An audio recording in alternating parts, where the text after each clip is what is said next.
वेदांत philosophy, वो philosophy जो भारत का ऑफिशियल फिलॉसफी कहा जाता है, मूलभूत फिलॉसफी कहा जाता है। भारत में जो स्पिरिचुअलिटी है, स्पिरिचुअलिटी का जो एसेंस है, वो यहाँ से ही आता है, वेदांत फिलॉसफी। डॉक्टर सर्वपल्ली राधाकृष्णन ये तक कह दिया कि वेदांत के बाद जो कुछ भी फिलॉसफी आए हैं, जो कुछ भी दर्शन आए हैं, वो कहीं ना कहीं वेदांत फिलॉसफी की ही एक्सटेंशन है। इतना बड़ा ये फिलॉसफी है, इतना गहरा ये फिलॉसफी है, ये सबका निचोड़ है। कोई कोई विद्वान तो ये तक भी कह देंगे कि भारत की आध्यात्मिकता को जानना है तो एक ही फिलॉसफी को पढ़ लो, वो है वेदांत फिलॉसफी। जब तक आप खुद को नहीं जानोगे, जब तक आप खुद को रियलाइज नहीं करोगे, तब तक आप आगे बढ़ ही नहीं सकते। ये साधना चतुस्त्र किसको करना पड़ेगा? जिसको एसएसबी पाना है भाई। जब तक आपके अंदर आग नहीं लगी है, बर्निंग डिजायर नहीं है टू गेट द जॉब, आप कभी भी अच्छे पढ़ ही नहीं सकते। अगर आपके अंदर कंसंट्रेशन ऑफ माइंड नहीं है, अगर आपने अपने माइंड को कंट्रोल नहीं किया है, इंद्रिय को कंट्रोल नहीं किया है, अभी भी आपको मोबाइल अट्रैक्ट कर रहा है, टीवी सीरियल अट्रैक्ट कर रहा है, BF GF अट्रैक्ट कर रही है, तो आप कैसे पढ़ोगे भाई? माइंड को कैसे लगाओगे? इतनी मेहनत करो कि भाई खुद SSB कहेगी कि आप कहाँ थे यार, आपको हम ढूंढ रहे थे, आपको हम जॉब देने के लिए उत्सुक थे, आप कहाँ थे, आओ और जॉब ले लो। इतना मेहनत करो। कहते हैं ना, मेहनत इतनी खामोश से करो कि आपकी सफलता ही आपका शोर मचाने लगे। माया को पहचानो भाई, क्या आपके लाइफ में माया है? क्या वो मोबाइल है, क्या BF है, क्या GF है, क्या टीवी है, क्या सीरियल है, क्या क्रिकेट है? क्या है वो माया? उसको पहचानो और उसको निकालो अपने लाइफ से और कैरियर की तरफ ध्यान दो।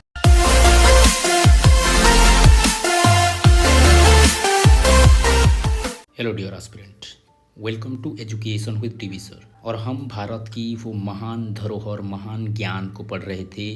पहले हमने सांख्य को पढ़ा था, बहुत ही डीप लेवल में, बहुत ही गहराई से उसको जाना। आज हम पढ़ेंगे वेदांत फिलॉसफी। वेदांत फिलॉसफी, वो फिलॉसफी जो भारत का ऑफिशियल फिलॉसफी कहा जाता है, मूलभूत फिलॉसफी कहा जाता है। भारत में जो स्पिरिचुअलिटी है, स्पिरिचुअलिटी का जो एसेंस है, वो यहाँ से ही आता है, वेदांत फिलॉसफी। जो हमारे भूतपूर्व राष्ट्रपति थे, प्रेसिडेंट थे, डॉक्टर सर्वपल्ली राधाकृष्णन, इन्होंने इसके ऊपर इतना गहराई से अध्ययन किया और ये तक कह दिया कि all the subsequent philosophy of India is nothing but a series of footnotes to Shankaracharya और वेदांत फिलॉसफी। वो कहते हैं जितने भी फिलॉसफी हुए हैं आफ्टर वेदांत, वेदांत के बाद जो कुछ भी फिलॉसफी आए हैं, जो कुछ भी दर्शन आए हैं, वो कहीं ना कहीं वेदांत फिलॉसफी की ही एक्सटेंशन है या फिर इलाबोरेशन से। इतना बड़ा ये फिलॉसफी है, इतना गहरा ये फिलॉसफी है, ये सबका निचोड़ है। कोई कोई विद्वान तो ये तक भी कह देंगे कि भारत की आध्यात्मिकता को जानना है तो एक ही फिलॉसफी को पढ़ लो, वो है वेदांत फिलॉसफी। अगर भारत को जानना है तो वेदांत को पढ़ो, भारत को पहचानना है तो वेदांत को पढ़ो, भारतीय स्पिरिचुअलिटी को एक्सप्लोर करना है तो वेदांत को पढ़ो। क्योंकि यह फिलॉसफी वो फिलॉसफी है जो भारत की सोच को बताएगा, भारत की आइडियोलॉजी को बताएगा, भारत की ज्ञान को बताएगा, भारत की धरोहर को बताएगा, भारत का कैसा आइडियोलॉजी है, दुनिया के बारे में क्या कहना है, भगवान के बारे में क्या कहना है, विश्व के बारे में क्या कहना है, ये आइडियोलॉजी आप यहाँ से ही पाओगे। तो ये भारत का ऑफिशियल फिलॉसफी है, ये आइडेंटिटी है भारत की स्पिरिचुअलिटी का, ये मूलभूत सिद्धांत को बताएगा। यही फिलॉसफी है जो कि सारे फिलॉसफी का आधार है, सारे भारतीय फिलॉसफी का ये मूलभूत आधार है।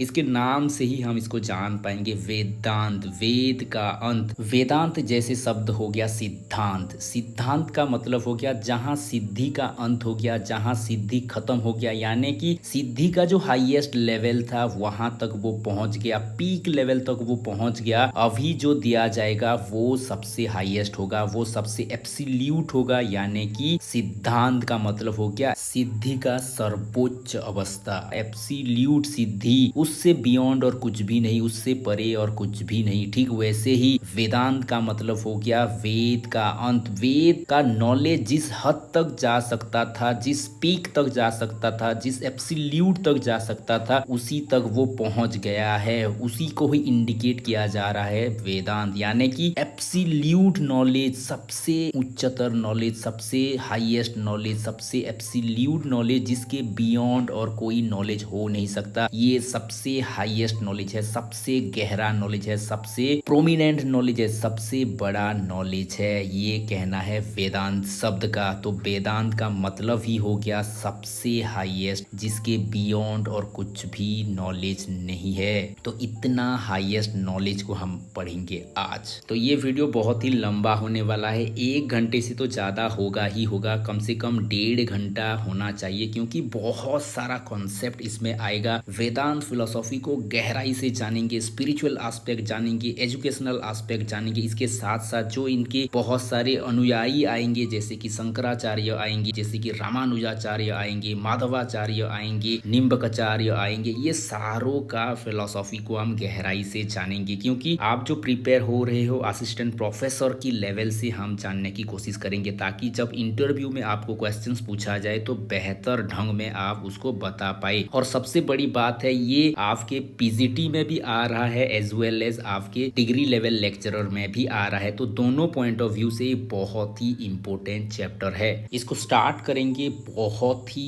बड़े एक कोट के साथ, जो कि है जर्मन का बहुत ही बड़े फिलोसोफर जिसको कहा जाता है शोपेनहावर। शोपेनहावर एक ऐसे विद्वान, ऐसे विचारक, ऐसे फिलोसोफर थे जो कि कुछ मूलभूत प्रश्नों को ढूंढने की कोशिश कर रहे थे। वो सारे विश्व के लिटरेचर को पढ़े, सारे धर्मों को स्टडी किया, लेकिन वो सवाल हल ही नहीं हो रहा था। लेकिन एक बार इन्होंने वेदांत को पढ़ लिया। वेदांत को पढ़ने के बाद जो शांति वो अनुभव किए, जो प्रश्नों का हल वो यहाँ पर पाए, बाकी कहीं पर भी नहीं पाए। जो उत्तर वो यहीं से पाए, जो आइडियोलॉजी वो यहीं से पाए, जो थिंकिंग वो यहीं से पाए। यही थिंकिंग और नॉलेज ही उनके गहरे प्रश्नों को शांत कर पाया, या फिर उनको गहरी शांति का अनुभव हुआ। इसीलिए वो तो इसको लेके वो एक बहुत ही बड़ा कोट देते हैं। ये कोट ही एक बहुत ही बड़ी आइडेंटिटी है वेदांत फिलॉसफी का, इंडियन फिलॉसफी का।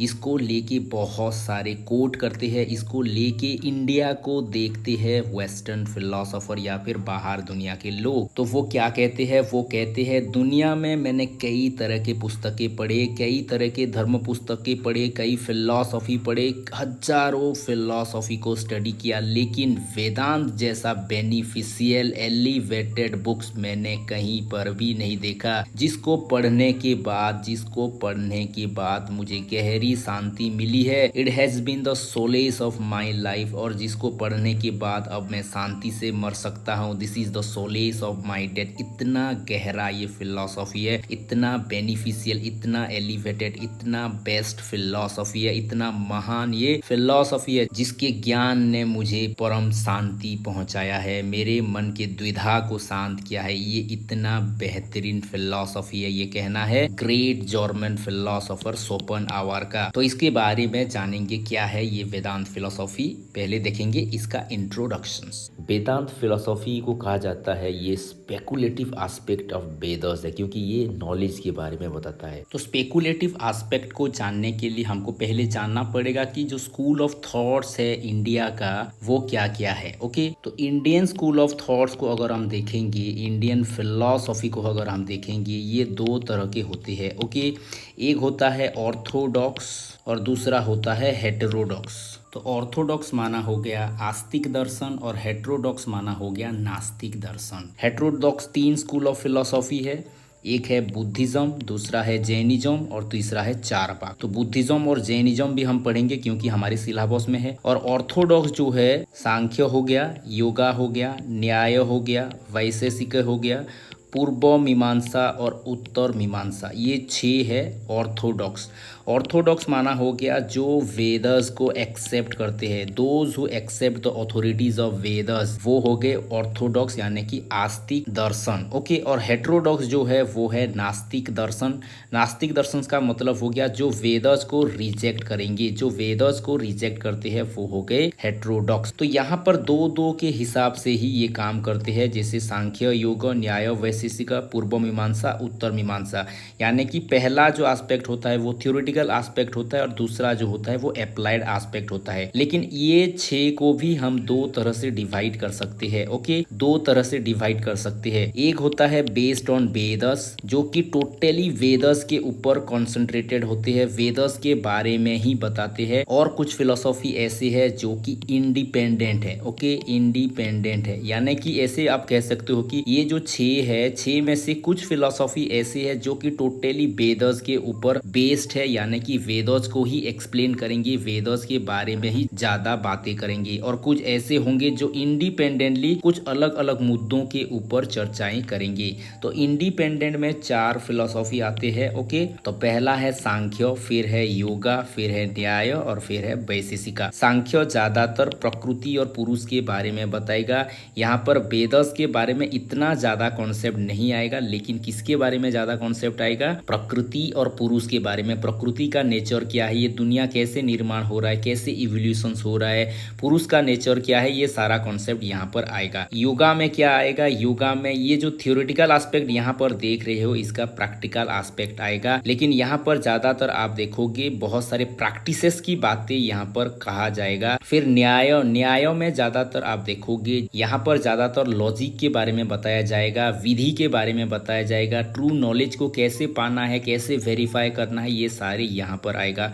और वैशेषिका में ज्यादातर एटोमिस्टिक नेचर के ऊपर ज्यादा फोकस किया जाएगा। तो यहाँ पर कहीं ना कहीं एक इंडिपेंडेंसी है, ये कहीं ना कहीं टोटली वेदस के ऊपर डिपेंडेंट नहीं है, इसीलिए वो इंडिपेंडेंटली कुछ अलग मुद्दों के ऊपर ज्यादा बात कर पा रहे हैं। ओके, लेकिन जो वेदस के ऊपर दो फिलोसॉफी बेस्ड है वो है एक पूर्व मीमांसा, ओके, पूर्व मीमांसा, और दूसरा है उत्तर मीमांसा। ओके, उत्तर मीमांसा, पूर्व मीमांसा ज्यादातर थ्योरेटिकल एस्पेक्ट के ऊपर बात करेगा। ओके, वेदस का जो थ्योरेटिकल एस्पेक्ट है, जैसे कि रिचुअलिस्टिक एस्पेक्ट को ये ज्यादा फोकस करेगा। ये कहीं ना कहीं वेद का जो कर्मकांड एस्पेक्ट है उसी से जुड़ा हुआ है। कर्मकांड माना यज्ञ के बारे में ये बताएगा, विधि के बारे में बताएगा। टोटली ये थ्योरेटिकल एस्पेक्ट के ऊपर इंडल्ज होगा, कैसे यज्ञ करना है, यज्ञ के लिए क्या चाहिए, क्या नियम है, क्या कुछ करना है, ये सारा कुछ यहाँ पर थ्योरेटिकल एस्पेक्ट में बताया जाएगा। लेकिन जो उत्तर मीमांसा है, जिसको हम वेदांत कहते हैं, ओके,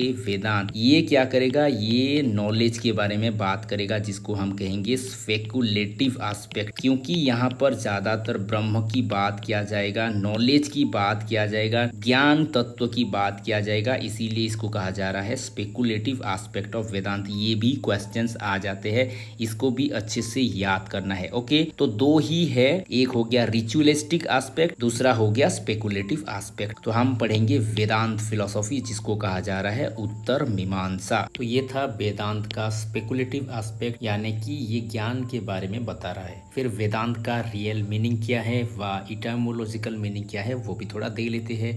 वेदों का अंत यानी कि वेदांत, यानी कि एंड ऑफ वेदस कहा जा रहा है। ओके, एंड ऑफ वेदस का मतलब वेदों का खत्म हो जाना नहीं है, बल्कि ये एसेंस को बता रहा है, वेदस के सार को ये बता रहा है, वेदों का एसेंस को ये बता रहा है। ओके, वेद का और एक नाम है उपनिषद। ओके, इसको कहीं कहीं उत्तर मीमांसा भी कहा जाता है। मीमांसा जो दर्शन है वो दो तरह के होते हैं, एक होता है पूर्व मीमांसा, दूसरा होता है उत्तर मीमांसा। पूर्व मीमांसा में ज्यादातर रिचुअल्स की बातें किया जाएगा, और जो उत्तर मीमांसा है, जो कि वेदांत है, जो कि उपनिषद है, यहाँ पर स्पेकुलेटिव एस्पेक्ट, ज्ञान के एस्पेक्ट को ज्यादा फोकस किया जाएगा। तो उपनिषद को अगर हम इटामोलॉजिकल कॉन्सेप्ट में देखेंगे तो ये दो वर्ड से बन रहा है, एक हो गया उप और एक हो गया निषद। उप का अर्थ हो गया नियर यानी कि समीप, और निषद का मतलब हो गया टू सीट, बैठ जाना। किसके नियर बैठना है? उपनिषद बता रहा है कि to seat near the gurus, gurus के समीप बैठना, गुरु के सानिध्य में रहना, गुरु के साथ रहना, ये है उपनिषद का मीनिंग। यानी कि वो परम सत्य को जानने के लिए किसका सानिध्य चाहिए? गुरु की सानिध्य चाहिए। उस परम सत्ता को, ब्रह्म को जानने के लिए जो सबसे ज्यादा सहायक होंगे वो गुरु ही होंगे, इसीलिए गुरु के समीप में रहना है, गुरु के सानिध्य में रहना है, गुरु के साथ रहना है। इसीलिए यहाँ पर एक रिचुअल्स किया जाता है जो कि एडमिशन सेरेमनी है, उसका नाम है उपनयन। उपनयन, ओके। उप का मतलब नियर और नयन का मतलब है आँख, यानी कि किसके आँखों के सामने रहेंगे बच्चे। ये सेरेमनी हो जाने के बाद अब गुरु के आंखों के सामने under the eye of the gurus वो रहेंगे, शिष्य रहेंगे, ओके। शिष्य अब गुरु के सानिध्य में रहेंगे, शिष्य अब गुरु के आंखों के सामने रहेंगे, शिष्य अब गुरु के निगरानी में रहेंगे। इसीलिए ये रिचुअल्स को कहा जाता था उपनयन सेरेमनी। ये भी क्वेश्चंस आते हैं जब हम हिस्ट्री ऑफ एजुकेशन पढ़ेंगे, वहाँ पर ये कॉन्सेप्ट आएगा। एंशिएंट कॉन्सेप्ट जब पढ़ेंगे वहाँ पर ये कॉन्सेप्ट आएगा जो कि पीजीटी सिलेबस में है। तो फिर बड़े बड़े विद्वान ने उपनिषद के बारे में क्या कहा है, जैसे शंकराचार्य हो गए, विवेकानंद हो गए, ये क्या कहा है उपनिषद के बारे में वो भी थोड़ा देख लेते हैं। शंकराचार्य जो कि सबसे बड़ा प्रोपोनेंट है वेदांत फिलोसॉफी का या फिर उपनिषद फिलोसॉफी का, वो क्या कहते हैं, वो कहते हैं उपनिषद वह है जो हमारे अज्ञानता को डिस्ट्रॉय करेगा, हमारे अज्ञान रूपी अंधकार को जो नाश करेगा वो है उपनिषद। और अज्ञान को नाश करके वो क्या करेगा, वो नियर द गॉड कर देगा, भगवान के समीप कर देगा, ब्रह्म के समीप कर देगा। जितना जितना अज्ञानता हमारे अंदर दूर होता जाएगा, हम उतना उतना ब्रह्म के समीप होते जाएंगे। इसी को ही वो कहते हैं उपनिषद। यानी कि उपनिषद वह विद्या है जिस विद्या के द्वारा हमारे अंदर छुपी बुराइयां, हमारे अंदर छुपी काम क्रोध लोभ मोह अहंकार रूपी वासनाएं, वो सारे को हम दूर करके हम नियर टू गॉड होते हैं, भगवान के समीप होते हैं, ब्रह्म को पहचानने में सक्षम होते हैं। इसको ही कहा जा रहा है उपनिषद एज पर शंकराचार्य। फिर विवेकानंद क्या कहते हैं, विवेकानंद कहते हैं जो परम एग्जिस्टेंस है उसी के साथ वननेस हो जाना, उसी के साथ घुल मिल जाना, उसी के साथ एकत्व भाव में स्थित हो जाना, इसी को ही कहा जाता है वेदांत। तो विवेकानंद कह रहे हैं वेदांत वह ज्ञान है जिसके द्वारा हम डिविनिटी के साथ एकात्म भाव की रक्षा करते हैं या फिर उस एग्जिस्टेंस के साथ एक हो जाते हैं, उस परम सत्ता के साथ एक हो जाते हैं, उसके साथ डाइल्यूट हो जाते हैं, उसका समीपता प्राप्त करते हैं, वो ही वास्तव में वेदांत है। ये कहना है विवेकानंद का। तो जो ये वेदांत फिलॉसफी है या फिर उत्तर मीमांसा है, ये कॉन्सेप्ट कहाँ से आ रहा है, उसका जो प्रामाणिक पुस्तक है वो है ब्रह्मसूत्र। ब्रह्मसूत्र ही वह पुस्तक है जहाँ से वेदांत फिलॉसफी या फिर उपनिषद फिलॉसफी आ रहा है। और ब्रह्मसूत्र बदरायण ने लिखी है। ये भी क्वेश्चंस आते हैं, इसको भी अच्छे से याद कर लो। तो ब्रह्मसूत्र के ऊपर ही सारा का सारा उपनिषद का फिलॉसफी या फिर वेदांत फिलॉसफी टिका हुआ है। और यहाँ पर है 555 श्लोक्स, यहाँ पर 555 श्लोक्स है जो कि बदरायण ने लिखे हैं। बदरायण को कहीं कहीं पर आप ऐसे भी पाओगे, बहुत सारे विद्वान मतभेद भी है, लेकिन बहुत सारे जगह में व्यास के रूप में भी दिखाया गया है। ओके, व्यास ही बदरायण है ऐसे करके दिखाया गया है। तो जो ब्रह्मसूत्र है ये कहीं ना कहीं वेदों को बेहतर ढंग से कंपाइल करता है। वेदों का जो ब्रह्म का ज्ञान है, ब्रह्म को वो एक सिस्टेमेटिक मैनर में डिफाइन करता है और उसका ज्ञान को वो वेल अरेंज्ड करता है। तो यही है बदरायण का ब्रह्मसूत्र। और ब्रह्मसूत्र का आरंभ बहुत ही एक यूनिक श्लोक से होता है जो कि है अथतो ब्रह्म जिज्ञासा, अब ब्रह्म को जानो। अब हम क्या जानेंगे, ब्रह्म को जानेंगे। अथतो ब्रह्म जिज्ञासा, ना जाने किस किस को जानने के लिए सारा समय गवा दिया, सारा धन गवा दिया, सारा कुछ गवा दिया। संसार को जानने के लिए, संसार की वस्तुओं को जानने के लिए, धन को प्राप्त करने के लिए ना जाने क्या क्या हमने किया, सब कुछ लुटा दिया, लेकिन क्या हमको मुक्ति मिल गई? क्या हम ये जीवन मरण चक्र से बाहर आ गए? नहीं आए भाई। इसीलिए इसका जो पहला ही श्लोक है वो है अथतो ब्रह्म जिज्ञासा, अब ब्रह्म को जानो। जब तुम ब्रह्म को जानोगे तब जीवन मरण चक्र से पार हो जाओगे, तुम वो परम आनंद को प्राप्त करोगे जिसको जानने के बाद और कुछ भी जानना शेष ना रहेगा, जिसको जानने के बाद तुम्हें मुक्ति मिलेगी, जिसको जानने के बाद परम आनंद की खोज तुम्हारी समाप्त हो जाएगी, तुम्हारे सारे प्यास मिट जाएंगे, सारे प्रश्न समाप्त हो जाएंगे। उस ब्रह्म को जानो, अथतो ब्रह्म जिज्ञासा। इसी एक लाइन से ही स्टार्ट होता है ये महान ब्रह्म सूत्र। यही श्लोक से ब्रह्म सूत्र का स्टार्ट होता है। ओके, और ये ही मेन सोर्स है, इसी के द्वारा ही वेदांत को एक्सप्रेस किया जाता है। तो वेदांत फिलोसॉफी को कहा जाता है इंडिया का आइडियलिस्टिक फिलोसॉफी, इंडिया का ऑफिशियल फिलोसॉफी, इंडिया का बेस ऑफ स्पिरिचुअलिटी, बहुत सारे नामों से इसको नामित किया जाता है। तो बहुत ही यूनिक फिलोसॉफी है, इसको हम आगे चल के और गहराई में जानेंगे। तो इसका कौन कौन प्रोपोनेंट्स है, इसका जो प्रोपोनेंट्स है शंकराचार्य, जो कि आगे चल के हम उनको पढ़ेंगे, उनका एक कॉन्सेप्ट भी आएगा अद्वैत वेदांत, एकम अस्ति द्वितीय नास्ति सर्व खलविद ब्रह्म, ये कॉन्सेप्ट देंगे शंकराचार्य, अद्वैत वेदांत का कॉन्सेप्ट। फिर आएंगे रामानुजाचार्य, विशिष्ट अद्वैत, अद्वैत तो है लेकिन वो विशिष्ट कुछ गुणों को चेंज कर देंगे, कुछ नए आयाम ये व्याख्या करेंगे ब्रह्म की, और उनका कॉन्सेप्ट हो जाएगा विशिष्ट अद्वैत। फिर आएंगे माधवाचार्य, वो देंगे द्वैत का कॉन्सेप्ट, दो है, दो रियलिटीज है ऐसे कहेंगे।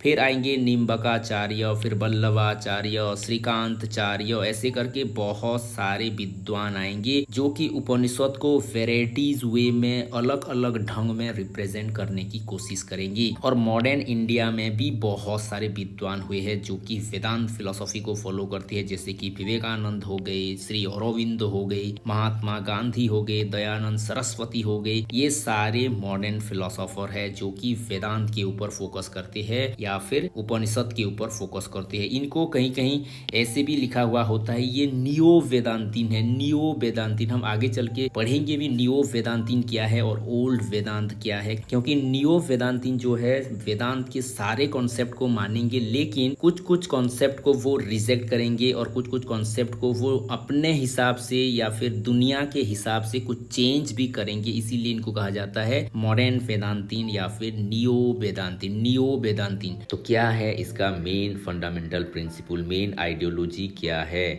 तो ये कहता है ब्रह्म इज द अल्टीमेट रियलिटी। वहाँ पर हम सांख्य में देख रहे थे, वहाँ पर था कौन सा अल्टीमेट रियलिटी, वहाँ पर था प्रकृति और पुरुष दोनों है अल्टीमेट रियलिटी, लेकिन यहाँ पर ब्रह्म की बात किया जाएगा। और ये हो गए बेसिस ऑफ द यूनिवर्स, ये संसार का बेसिस कौन है, मूल कौन है, आधार कौन है, ब्रह्म ही है। इसीलिए शंकराचार्य कहते हैं ब्रह्म सत्य जगत मिथ्या, ब्रह्म ही केवल सत्य है, जगत मिथ्या है। जीवो ब्रह्मैवो ना परा, वहां पर कॉन्सेप्ट भी आता है क्या, जीव और ब्रह्म, आत्मा और परमात्मा ये अलग जैसे दिखते हैं लेकिन ये दोनों एक ही है। जीवो ब्रह्मैवो ना परा, कोई डिफरेंस नहीं है। ना परा का मतलब क्या है, there is no difference between jiva and Brahma, atma and परमात्मा, ये दोनों के बीच कोई डिफरेंस नहीं है। बोथ आर आइडेंटिकल, ये दोनों आइडेंटिकल है, ये बताएगा अद्वैत वेदांत। ओके, यहाँ पर कॉन्सेप्ट ऑफ माया आता है, क्योंकि जो जगत मिथ्या का कॉन्सेप्ट आ रहा है, जो भी हम देख रहे हैं ये संसार को, ये मिथ्या है। मिथ्या का मतलब अगर हम ऐसे सोचेंगे दिस इज नॉट एग्जिस्टिंग, ये गलत हो जाएगा। मिथ्या का मतलब इल्यूजनरी, इल्यूजनरी का मतलब क्या है, जो दिख रहा है वैसा नहीं है। ओके, इसका मतलब क्या है, जो दिख रहा है वो ऐसा नहीं है, ये डिसेप्टिव है, ये इल्यूजनरी है, इल्यूजन क्रिएट कर रहा है। जैसे कि अगर किसी के बच्चे को सांप ने काटा है तो माँ को हरदम लगेगा कि रस्सी सांप है, तो रस्सी कैसा दिख रहा है, सांप जैसा दिख रहा है, लेकिन एक्चुअल में वो सांप नहीं है। इट इज इल्यूजनरी सीन, हमको इल्यूजन क्रिएट कर रहा है, सांप है या रस्सी है, सांप है या रस्सी है, लेकिन इसका आइडेंटिटी रस्सी ही है, लेकिन हमको लग रहा है ये सांप जैसा है। ये संसार भी ठीक वैसा है, हमारे अंदर जो माया का प्रवेशता हो रही है, माया के जरिए ही हम उसको देख रहे हैं। तो जगत सत्य जैसा लग रहा है लेकिन वो सत्य नहीं है, वो मिथ्या है, ना ही ट्रू है ना ही फॉल्स है। ओके, मिथ्या का मतलब अगर आप एक शब्द में समझोगे, it is neither true nor false, ना सत्य है ना फॉल्स है, ये बस इल्यूजनरी है, ये बस इल्यूजनरी है। फिर ये पॉइंट तो सबसे ऊंचा पॉइंट है, realisation of self is the highest aim of education. शिक्षा का सर्वोच्च लक्ष्य हो गया क्या? Realisation of self. इसीलिए हम शंकराचार्य का जो कोड भी पढ़ते हैं, education is nothing but the realisation of self. आत्म साक्षात्कार ही शिक्षा है। ओके, तो आत्म साक्षात्कार करने की बात यहाँ पर किया जाएगा। फोकस ज़्यादातर सेल्फ पर किया जाएगा, ब्रह्म पर किया जाएगा। So the ultimate aim of life is to salvation. और जीवन का सबसे बड़ा उद्देश्य है सल्वेशन या फिर मुक्ति। मुक्ति का कामना, मुक्ति का इच्छा रखना ही सबसे बड़ी इच्छा है।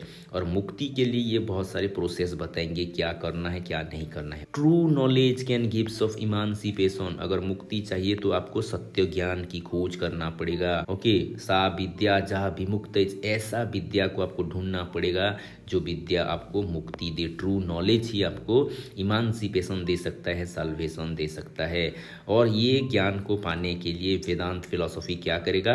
आपको 3 वेज बताएगा, 3 साधना बताएगा, जिसको हम साधना त्रयी कहते हैं। श्रवण, मनन, निधिध्यासन। ये भी क्या है आगे चल के एपिस्टोमोलॉजी में देखेंगे। श्रवण टू हियर, मनन टू चॉन, और निधिध्यासन टू मेडिटेट। तो ये सारे भी हम नेक्स्ट में देखेंगे। तो कुछ गहरे आइडियोलॉजी क्या क्या है उसके बारे में भी यहाँ पर हम देख लेते हैं, जो कि मेटाफिजिक्स ऑफ वेदांत है। शंकराचार्य ने कौन सा कॉन्सेप्ट दिया है? अद्वैत वेदांत। अद्वैत, अद्वैत मतलब नॉन डुअलिज्म, दो नहीं है, एक ही है। जीवो ब्रह्मैवो ना परा, दोनों डिफरेंट नहीं है। They are both identical. आत्मा या फिर जीव और ब्रह्म, ये दोनों आइडेंटिकल है, एक ही है। नॉन डुअलिज्म इसीलिए इसको कहा जाता है नॉन डुअलिज्म। ओके, दिख रहा है अलग अलग लेकिन अलग नहीं है। क्यों अलग अलग दिख रहा है? That is due to the illusion of maya. फिर रामानुजाचार्य आएंगे और शंकराचार्य के बहुत सारे कॉन्सेप्ट को लेंगे और कुछ को मॉडिफाई करेंगे और वो कॉन्सेप्ट देंगे विशिष्ट अद्वैतवाद। विशिष्ट का मतलब हो गया क्वालिफाइड मोनोइज्म। क्वालिफाइड का मतलब हो गया कुछ कुछ चीज़ों को वो चेंज करेंगे। जैसे कि ये जो शंकराचार्य बता रहे आजीवो ब्रह्मैव ना परा, ये कहेंगे जीव क्या है और आत्मा क्या है। आत्मा का मतलब हो गया he is the part of the ब्रह्म। ब्रह्म से निकला हुआ, ब्रह्म से बना हुआ उनका एक अंश है। आत्मा परमात्मा का अंश है, ये कहना होगा रामानुजाचार्य का। ओके, ये कहेंगे बोथ आर रिलेटेड। एक हो गया होल, गॉड हो गया होल और सोल हो गया पार्ट। जैसे कि सागर है, एक बूंदा पानी है। ओके, सागर हो गया गॉड और एक बूंद पानी हो गया सोल। फिर माधवाचार्य आएंगे और माधवाचार्य देंगे द्वैतवाद, जिसको हम डुअलिज्म कहते हैं। ये क्या कहेंगे? ये सीधे कह देंगे, ये शंकराचार्य को भी रिजेक्ट करेंगे, रामानुजा को भी रिजेक्ट करेंगे और कहेंगे कि जीव और ब्रह्म ये अलग अलग है, आत्मा और ब्रह्म ये अलग अलग है। Both are different, both are different. कभी भी फादर और सन एक हो ही नहीं सकते। फादर अलग है, सन अलग है, ये ऐसे कॉन्सेप्ट दे देंगे। फिर आएंगे निम्बक आचार्य। निम्बक आचार्य क्या करेंगे? ये देंगे द्वैताद्वैत वेदांत। द्वैताद्वैत का मतलब हो गया डुअलिस्टिक मोनोइज्म। ये कहेंगे द्वैत भी है अद्वैत भी है, इसीलिए द्वैताद्वैत, ये दोनों का मिक्सचर कहेंगे। तो ये क्या बताएंगे? ये बताएंगे पहले द्वैत होता है। जब तक हम साधना नहीं करते लगता है कि ये अलग अलग है, लेकिन हम जब साधना के स्तर पर आगे आगे आगे आगे जाते हैं हमको पता चलता है कि they are not different, they are identical. तो पहले द्वैत लगेगा फिर अद्वैत लगेगा। तो इनका कॉन्सेप्ट का नाम क्या हो रहा है? द्वैताद्वैत वेदांत। ओके, तो इसीलिए ये कह रहे हैं some time they are different and some time they are identical. कभी ये अलग दिख रहे हैं, कभी ये आइडेंटिकल दिख रहे हैं, इसलिए द्वैत भी है अद्वैत भी है। फिर आएंगे वल्लभाचार्य। आएंगे वल्लभाचार्य, कौन सा कॉन्सेप्ट देंगे? ये देंगे शुद्ध अद्वैत, प्योर नॉन डुअलिज्म। ये पुष्टि मार्ग की स्थापना करेंगे। पुष्टि मार्ग मतलब भगवान के प्रति समर्पित हो जाना, एक्सट्रीम डिवोशन टुवर्ड्स गॉड। ये भक्ति मार्ग की बात करेंगे, ये प्रेम की बात करेंगे, ये भक्ति रस की बात करेंगे। पुष्टि मार्ग यानी कि मैं भगवान का दास हूँ, भगवान के प्रति समर्पित हो जाना, भगवान के प्रति एक्सट्रीमली डिवोटेड हो जाना, ये मार्ग बताएंगे वल्लभाचार्य। ओके, तो ये कॉन्सेप्ट हो गया बड़े बड़े थिंकर्स क्या कहे गए हैं वेदांत फिलॉसफी के ऊपर। तो यहाँ जो मेन कॉन्सेप्ट कुछ आता है जैसे कि ब्रह्म हो गया, आत्मा हो गया, माया हो गया, ये सारे कॉन्सेप्ट को भी अच्छे से हमको समझना पड़ेगा ताकि हम वेदांत फिलॉसफी को अच्छे से समझ पाए। ओके, तो पहला कॉन्सेप्ट जो आएगा वो हो गया ब्रह्म। ब्रह्म के बारे में वेदांत क्या कहता है? ब्रह्म के बारे में वेदांत कहता है कि ब्रह्म सत्य है और जगत मिथ्या है। ओके, ब्रह्म ही सत्य, जगत मिथ्या है। जीवो ब्रह्मेवो ना परा, यानी कि जीव और ब्रह्म में डिफरेंस नहीं है। ये कहना है किसका? ये कहना है शंकराचार्य का। ओके, एक ब्रह्म द्वितीय नास्ति, एक ही ब्रह्म है, दूसरा कोई नहीं है। एको ब्रह्म द्वितीय नास्ति, एक ही ब्रह्म है, दूसरा कोई नहीं है। ब्रह्म ही सत्य है और ये जगत जो दिख रहा है सत्य जैसा लग रहा है, this is neither true nor false, ये ना सत्य है ना असत्य है, ये मिथ्या है। लग रहा है सत्य जैसा लेकिन सत्य नहीं है, मतलब ये डिसेप्टिव है, इसीलिए इसको मिथ्या कहा गया है। मिथ्या का मतलब फॉल्स नहीं है, ना ट्रू है ना फॉल्स है, तो ये हो गया मिथ्या। तो ब्रह्म द ओनली रियलिटी है क्योंकि ब्रह्म से ही सारा संसार बना है।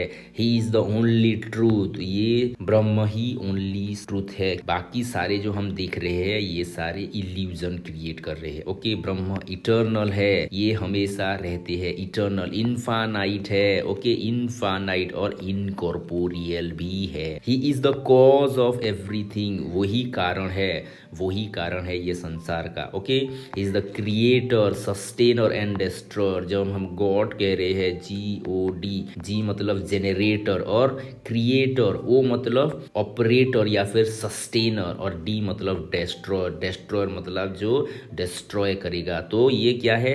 ये तीनों फॉर्म को बता रहा है, क्रिएट करने वाला, सस्टेन करने वाला और डिस्ट्रॉय करने वाला। ओके, निर्माण करने वाला, पालन करने वाला और विनाश करने वाला वही ब्रह्म ही है। ब्रह्म को हम 3 शब्द में ज्यादातर इंडिकेट करते हैं, जैसे कि ओमनी प्रेजेंट। ओमनी प्रेजेंट मतलब सर्व विद्यमान, he is present everywhere in everything, he is present, इसको कहा जाता है ओमनी प्रेजेंट।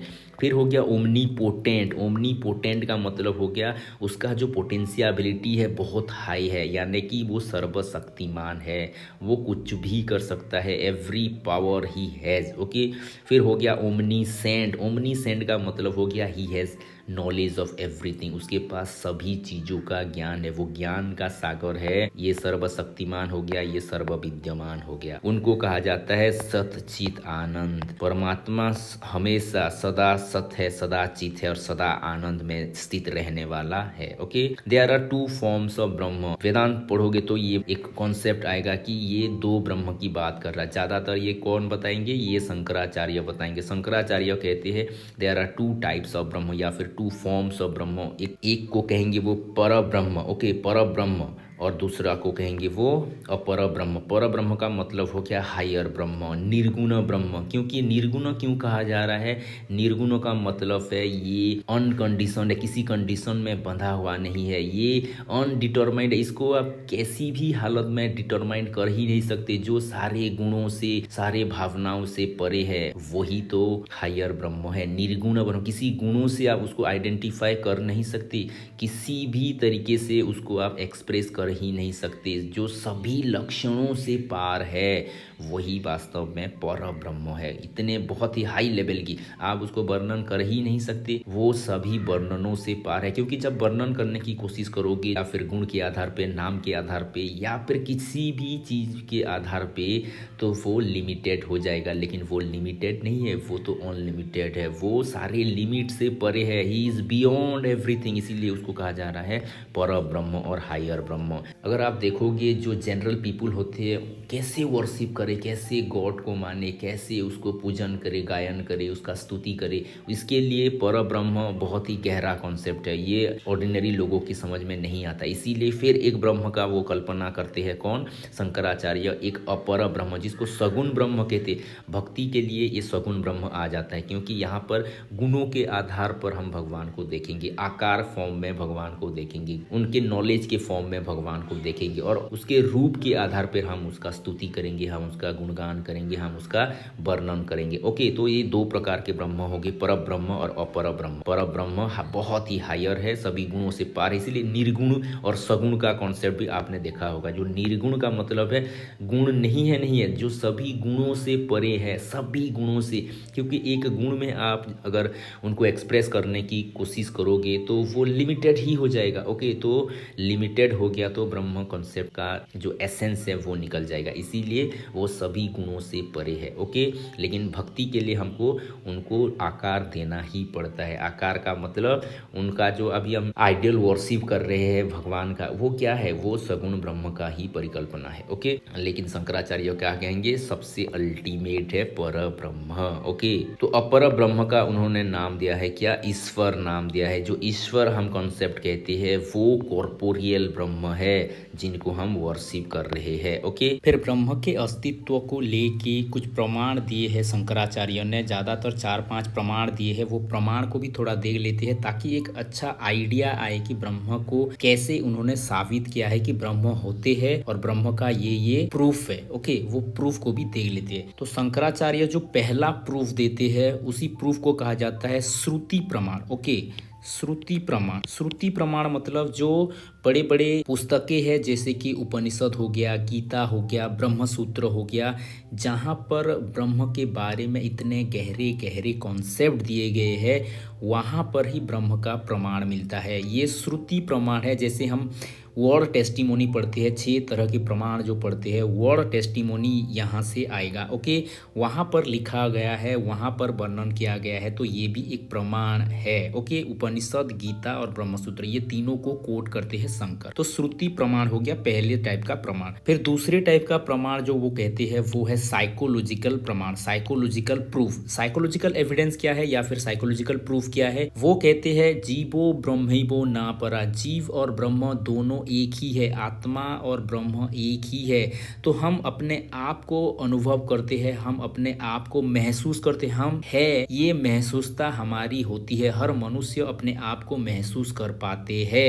यही वास्तव में एक मनोवैज्ञानिक प्रमाण है कि हम खुद को अनुभव कर पा रहे हैं। कोई निर्जीव खुद को अनुभव कर ही नहीं पाता क्योंकि वहाँ पर कॉन्शियसनेस है ही नहीं, क्योंकि हमारे अंदर कॉन्शियसनेस है या फिर चित्त है या फिर चैतन्य सत्ता हमारे अंदर मौजूद है, इसीलिए हम खुद को अनुभव कर पाते हैं। यही दूसरा प्रमाण है जिसको वो कह रहे हैं साइकोलॉजिकल प्रूफ या फिर साइकोलॉजिकल एविडेंस या फिर मनोवैज्ञानिक प्रमाण। ओके, फिर तीसरे टाइप का वो कहते हैं प्रयोजनात्मक प्रमाण। ओके, प्रयोजनात्मक प्रमाण, application oriented evidence. Application oriented evidence का मतलब क्या है, जगत का जो निर्माण है वो पूर्णतः एक सिस्टेमेटिक मैनर में बना हुआ है। पानी है, आग है, वायु है, सभी चीज़ें एक व्यवस्थित फॉर्म में है। एक भी मटेरियल्स ना होता, सपोज मिट्टी नहीं होता तो कोई भी जीव जंतु होना असंभव हो जाता, एक वायु नहीं होता तो भी असंभव हो जाता। जो व्यवस्थित ढंग में सारे प्रकृति है, यहाँ पर प्रश्न उठता है कि ये जो व्यवस्था का क्या कारण है,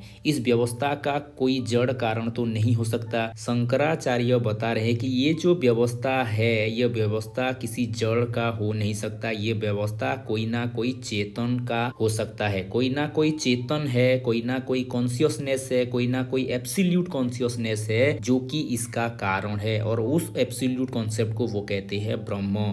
ब्रह्म ही इसका कारण है, इसी को ही वो कह रहे हैं प्रयोजनात्मक प्रमाण। ओके, फिर चौथा एक लॉजिक वो देते हैं, चौथा एक प्रमाण देते हैं तात्विक प्रमाण। ओके, उसको कहा जाता है तात्विक प्रमाण, तत्व के हिसाब से प्रमाण। ओके, क्योंकि ब्रह्म को हम अगर ब्रह्म शब्द को भी देखें, ब्रह्म शब्द जो है वो ब्रूह धातु से उत्पत्ति हो रहा है। जो रूट वर्ड है ब्रह्म का वो है ब्रूह धातु, और ब्रूह का मतलब है वृद्धि। ओके, वृद्धि। क्यों इसको वृद्धि कहा जा रहा है, क्योंकि ब्रह्म से ही सारा जगत की उत्पत्ति होती है, यानी कि सारा जगत का आधार ब्रह्म ही है। इससे प्रमाण हो रहा है कि सारा जगत का आधार कौन है, ब्रह्म है। तो ये हो गया तात्विक प्रमाण, तत्व के हिसाब से भी हम प्रमाणित कर सकते हैं कि ब्रह्म से ही सारा चीज निकला है। ओके, तो ये चौथा प्रमाण। और एक लास्ट प्रमाण वो देते हैं, पांचवा प्रमाण, अपरोक्ष अनुभूति प्रमाण ऐसे कहा जाता है। अपरोक्ष अनुभूति प्रमाण का मतलब क्या है? आप कितनी भी बुद्धि चलाओ, आप कितनी भी तर्क दो, भगवान है नहीं है कुछ भी कहो, लेकिन जो बड़े बड़े ऋषि है, मुनि है, जिन्होंने बहुत साल तपस्या किया है और उन्होंने जो अनुभव किया है, ब्रह्म को जो अनुभव लिया है,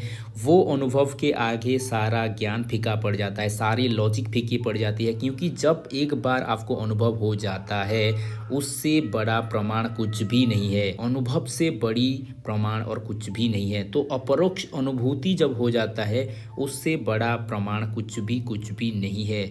तो ये भी एक प्रमाण ही है। तो 5 तरह के प्रमाण के द्वारा वो सिद्ध करते हैं कि ब्रह्म का ये अस्तित्व का प्रमाण है। फिर आत्मा के बारे में शंकराचार्य ने क्या कहा है उसको भी थोड़ा देख लेते हैं। आत्मा और द सोल और द सेल्फ, आत्मा ही हमारा वास्तव में ट्रू आइडेंटिटी है। Okay, man is apparently compose of soul and body. तो जो मैन दिख रहा है वो 2 चीजों से बना है, एक बॉडी है, एक सोल है। हम क्या कहते हैं? हम कहते हैं ह्यूमन बीइंग। ह्यूमन बीइंग कहते हैं ना, बीइंग का मतलब है वो एनर्जी जो हमारे अंदर विद्यमान है, और ह्यूमन का मतलब हो गया वो बॉडी जिसको हमने एक्वायर किया है।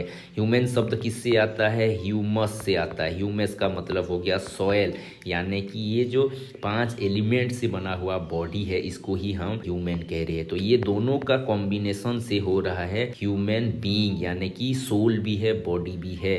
इसीलिए वेद शास्त्रों में कहा गया है नच भाति भूत संगम, जो भांति हो रहा है, जो दिख रहा है, नच भाति, जो दिख रहा है वो तुम नहीं हो, नच भाति भूत संगम, जो भूत दिख रहा है, भूत का मतलब जो बॉडी दिख रहा है वो बॉडी तुम नहीं हो। तत्वमसी, तुम वह हो। कौन हो?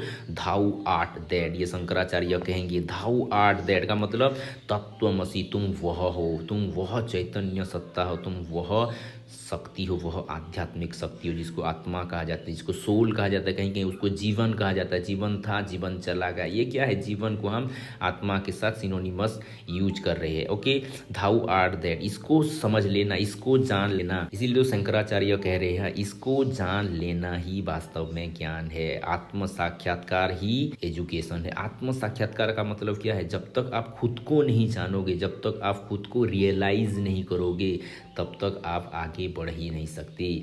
आपको जानना पड़ेगा। अगर हम एसएसबी के पॉइंट ऑफ व्यू से देखें, आपको अपना पोटेंशियल जानना पड़ेगा, आपकी वीकनेसेस को जानना पड़ेगा, कौन से चैप्टर में मैं स्ट्रांग हूँ जानना पड़ेगा, कौन से चैप्टर में मैं वीक हूँ जानना पड़ेगा। कैसे जानोगे?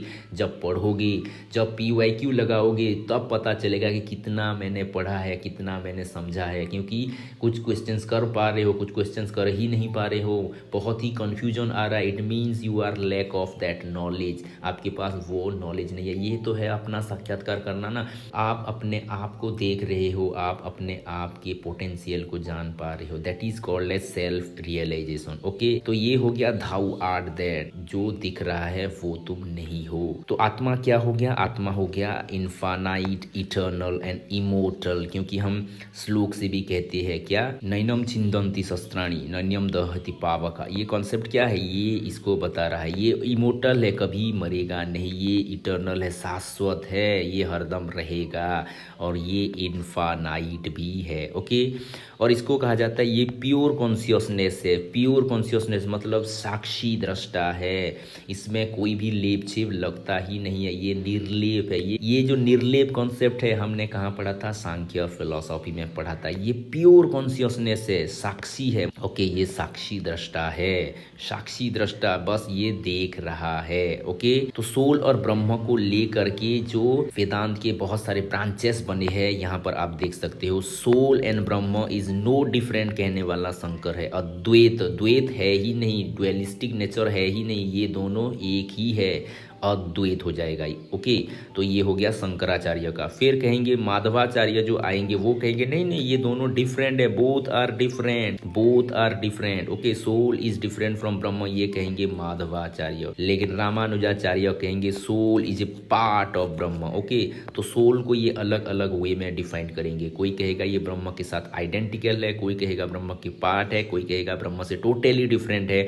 तो ये हो गया सोल के बारे में। ओके, यहाँ पर गौर करने वाली बात और एक है जो कि है जीव। ओके, जीव वर्ड भी यहाँ पर आता है। आत्मा और जीव में कुछ डिफरेंस है जो कि शंकराचार्य बताते हैं। तो जीव क्या है, आत्मा क्या है? आत्मा को कहा जाता है पारमार्थिक सत्य, यानी कि ट्रांसेंडेंटल बीइंग है, ट्रांसेंडेंटल बीइंग है। लेकिन ये आत्मा जब शरीर धारण कर लेता है, शरीर में प्रवेश कर लेता है, शरीर इंद्रिय मन इत्यादि उपाधियों से सीमित हो जाता है, उसको कहा जाता है जीव। जीव का बहुत सारा लिमिटेशंस है लेकिन आत्मा अनलिमिटेड है। ओके, तो आत्मा हो गया ट्रांसेंडेंटल बीइंग, और ये जो इंडिविजुअल सेल्फ या फिर जीव जिसको हम कह रहे हैं, जीव हो गया व्यवहारिक बीइंग या फिर व्यवहारिक सत्ता। जो ट्रांसेंडेंटल बीइंग होते हैं यानी कि जो इंद्रियातीत बीइंग होते हैं, वो सारे इंद्रियानुभूति से परे होते हैं, यानी कि हम इंद्रियों के द्वारा उसको जान नहीं सकते, उसको ना हम देख सकते हैं, ना टच कर सकते हैं, ना उसको स्मेल कर सकते हैं। वो सारे इंद्रियों के अनुभव से परे होते हैं। तो आत्मा हो गया एक ट्रांसेंडेंटल बीइंग, किंतु जीव को हम अनुभव कर पाते हैं क्योंकि वो एक व्यवहारिक सत्ता है। व्यवहारिक सत्ता इसीलिए हम उसको देख भी पाते हैं, छू भी पाते हैं, उसको 5 इंद्रियों के द्वारा अनुभव भी कर पाते हैं। शंकर तो यूं तक कह देते हैं कि जो आत्मा है वो एक है, लेकिन जीव कई है, अनेक है। आत्मा कई चोले बदलते हैं, कई शरीर धारण करते हैं, तो जीव भी बहुत सारे हो जाएंगे, यानी कि जीव कहीं ना कहीं बहुत सारे होते हैं। तो जीव का नेचर हो गया प्लूरलिस्टिक। ओके, प्लूरलिस्टिक नेचर हो गया। लेकिन आत्मा का जो नेचर हो गया वो हो गया monistic nature. Okay, monistic nature एक ही है, ये बहुत सारे है। ओके, आत्मा अजर अमर अविनाशी है लेकिन जीव बहुत सारे बंधनों से घिरा रहता है। ओके, इसीलिए ये लिमिटेड बीइंग के हिसाब से दिया जाता है। तो जीव क्या करेगा? जीव क्योंकि शरीर धारण किया है तो ये संसार के कर्मों में भाग लेगा, कार्य करेगा, और कार्य कारण के सिद्धांत में भी आएगा, यानी कि सुख दुख के चक्र में आएगा। जितने भी चक्र है, पाप पुण्य के चक्र हो गया, सुख दुख के चक्र गए, सारे चक्र में ये जीव ही आएगा। ओके, फिर हो गया संसार क्या है, व्हाट इज संसार और द वर्ल्ड। ओके, शंकराचार्य कहते हैं ब्रह्म सत्य जगत मिथ्या। जगत मिथ्या है, मिथ्या का मतलब फॉल्स नहीं है। जैसे हम कहते हैं ये ट्रू है, ये फॉल्स है, फॉल्स नहीं है। ये वर्ल्ड ना ट्रू है ना ही अनट्रू है। माया क्या है? माया इल्यूजनरी है, जो इल्यूजन क्रिएट कर रहा है। ये रियल जैसा दिख रहा है लेकिन ये रियल नहीं है, इसीलिए इसको वो मिथ्या का कॉन्सेप्ट देते हैं। ओके, ये संसार का उत्पत्ति माया से हो रहा है। माया एक शक्ति है ब्रह्म का। माया is the power of Brahma, internal force of Brahma. Okay, तो माया के जरिए ब्रह्म क्या करते हैं? ये संसार की रचना करते हैं। और गॉड हो गए ये जगत का मेटेरियल कॉज भी और इंस्ट्रूमेंटल कॉज भी। ओके, मेटेरियल कॉज भी है और इंस्ट्रूमेंटल कॉज भी। तो ये हो गया संसार के बारे में। लेकिन जब न्यू वेदांतीन आएंगे, न्यू वेदांतीन, ओके, न्यू वेदांतीन जब आएंगे, मॉडर्न वेदांतीन जब आएंगे, जैसे कि विवेकानंद हो गए, विवेकानंद हो गए या फिर औरोबिंदो हो गए, ये कहेंगे जगत भी सत्य है, जगत भी सत्य है, ब्रह्म भी सत्य है। ये दोनों को हम नकार नहीं सकते। ये तो परमानेंट सत्य है लेकिन इसको भी हम नकार नहीं सकते। ये कहेंगे विवेकानंद, औरोबिंदो, इसको थोड़ा चेंज कर लेंगे, इसीलिए ये हो जाएगा न्यू वेदांत फिलोसॉफी। ओके, तो माया क्या है? माया हो गया कॉस्मिक नेसाइंस ऑफ ब्रह्म। ये कॉस्मिक नेसाइंस है ब्रह्म की, ब्रह्म की एक इंटरनल फोर्स है। ओके, ये इनहेरेंट पोटेंट ऑफ ब्रह्म है, ब्रह्म के इनहेरेंट पोटेंट है, इंटरनल फोर्स है जिसके जरिए ब्रह्म ये संसार की रचना करते हैं। ज़्यादातर आप देखोगे वेदांत फिलॉसफी में माया को कई नामों से व्याख्या किया गया है, लेकिन मुख्यतः 5 नामों से माया को प्रतिभाषित किया जाता है। वो है अविद्या भी कहते हैं, भ्रांति भी कहते हैं, विवर्तन भी कहते हैं, अध्याद कहते हैं। ओके, और अज्ञान भी कहते हैं। ओके, और माया के द्वारा ब्रह्म क्या करते हैं, ब्रह्म इस संसार को, यूनिवर्स को कंट्रोल करते हैं। माया सभी को प्रभावित कर सकता है, सभी आत्माओं को प्रभावित कर सकता है, लेकिन किसको प्रभावित नहीं कर सकता, खुद ब्रह्म को प्रभावित कर ही नहीं सकता। ओके, माया ना रियल है ना अनरियल है, ना रियल है ना अनरियल है, लग रहा है रियल लेकिन ये रियल नहीं है। तो इसको रियल भी नहीं कहेंगे कि नॉन रियल भी नहीं कहेंगे, इसको कहा जाता है सदा सत विलक्षण। सदा सत विलक्षण मतलब ना रियल है ना अनरियल है। इसको आप डिस्क्राइब भी कर नहीं सकते क्योंकि ये नाइदर एग्जिस्टेंट है नॉर नॉन एग्जिस्टेंस है, ना ही एग्जिस्टेंस नॉन एग्जिस्टेंस है, यानी कि इसको आप डिस्क्राइब कर ही नहीं सकते। माया को कैसे डिस्क्राइब करोगे, ये तो इल्यूजन है ना, ये ना रियल है ना नॉन रियल है, आप एक्सप्लेन कैसे करोगे। It is the cause of all ignorance. और माया जब हमें प्रवेश करता है तो हमें इग्नोरेंस आता है, हमें अज्ञानता आता है, और अज्ञानता के कारण हमें दुख आता है, अशांति आता है, शोक आता है, ताप आता है। ओके, इट इज बिगिनलेस, ये अनादि है, अनादि। ओके, बिगिनलेस, इसका आरंभ कैसे हुआ कोई भी बता नहीं सकता। It is removable by only right knowledge. अगर आपको सत्य ज्ञान हो जाएगा, राइट नॉलेज आपके पास आ जाएगा, विद्या आपके पास आ जाएगा, तो विद्या क्या करेगा, विद्या सा जब विमुक्तयेत, आपको मुक्ति प्रदान करेगा, आपको माया के इल्यूजन से पार ले जाएगा।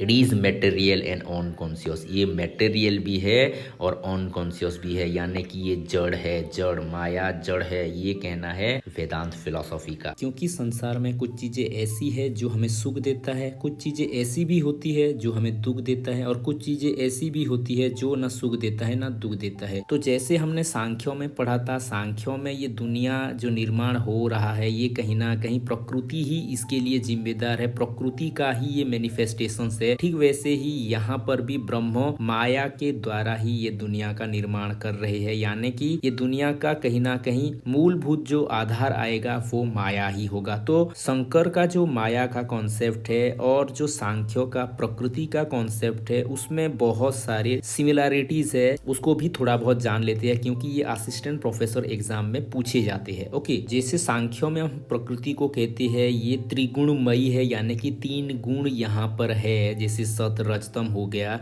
ठीक वैसे ही माया में भी तीनों गुणों का वास होता है, यानी कि सत रज तम तीनों गुण यहाँ पर रहता है, यानी कि माया भी हो गया त्रिगुणमयी। फिर और एक साम्य दोनों में है कि दोनों अचेतन है, दोनों अचेतन है। जैसे प्रकृति सांख्यों में अचेतन था, यहाँ पर माया भी अचेतन है, क्योंकि यहाँ पर कॉन्शियसनेस नहीं होता, यहाँ ये ऑन कॉन्शियस है। ओके, फिर एक सिमिलरिटी ये भी बताती है कि कहीं ना कहीं जैसे सांख्यों में प्रकृति क्या होता था, प्रकृति लिबरेशंस में सबसे बड़ा बाधक था, क्योंकि जब पुरुष और प्रकृति के बीच तदात्म हो जाता है, जब हमको लगता है कि मैं ही प्रकृति हूँ, प्रकृति और पुरुष में कोई भेद नहीं है, तब हम बंधन में आ जाते हैं, मुक्ति अनुभव नहीं कर पाते हैं। और जिस दिन अनुभव होता है कि प्रकृति अलग है, पुरुष अलग है, ये दोनों अलग अलग सत्ताएं हैं, उसी दिन मुक्ति का अनुभव होता है। ठीक यहाँ पर भी ऐसा ही होता है। शंकराचार्य कहते हैं कि जब आत्मा में माया रूपी अविद्या प्रवेश करता है, अज्ञानता प्रवेश करता है, तब आत्मा बंधन में आ जाता है, बंधन ग्रस्त हो जाता है, और इसी के कारण वो मुक्ति को अनुभव कर नहीं पाता।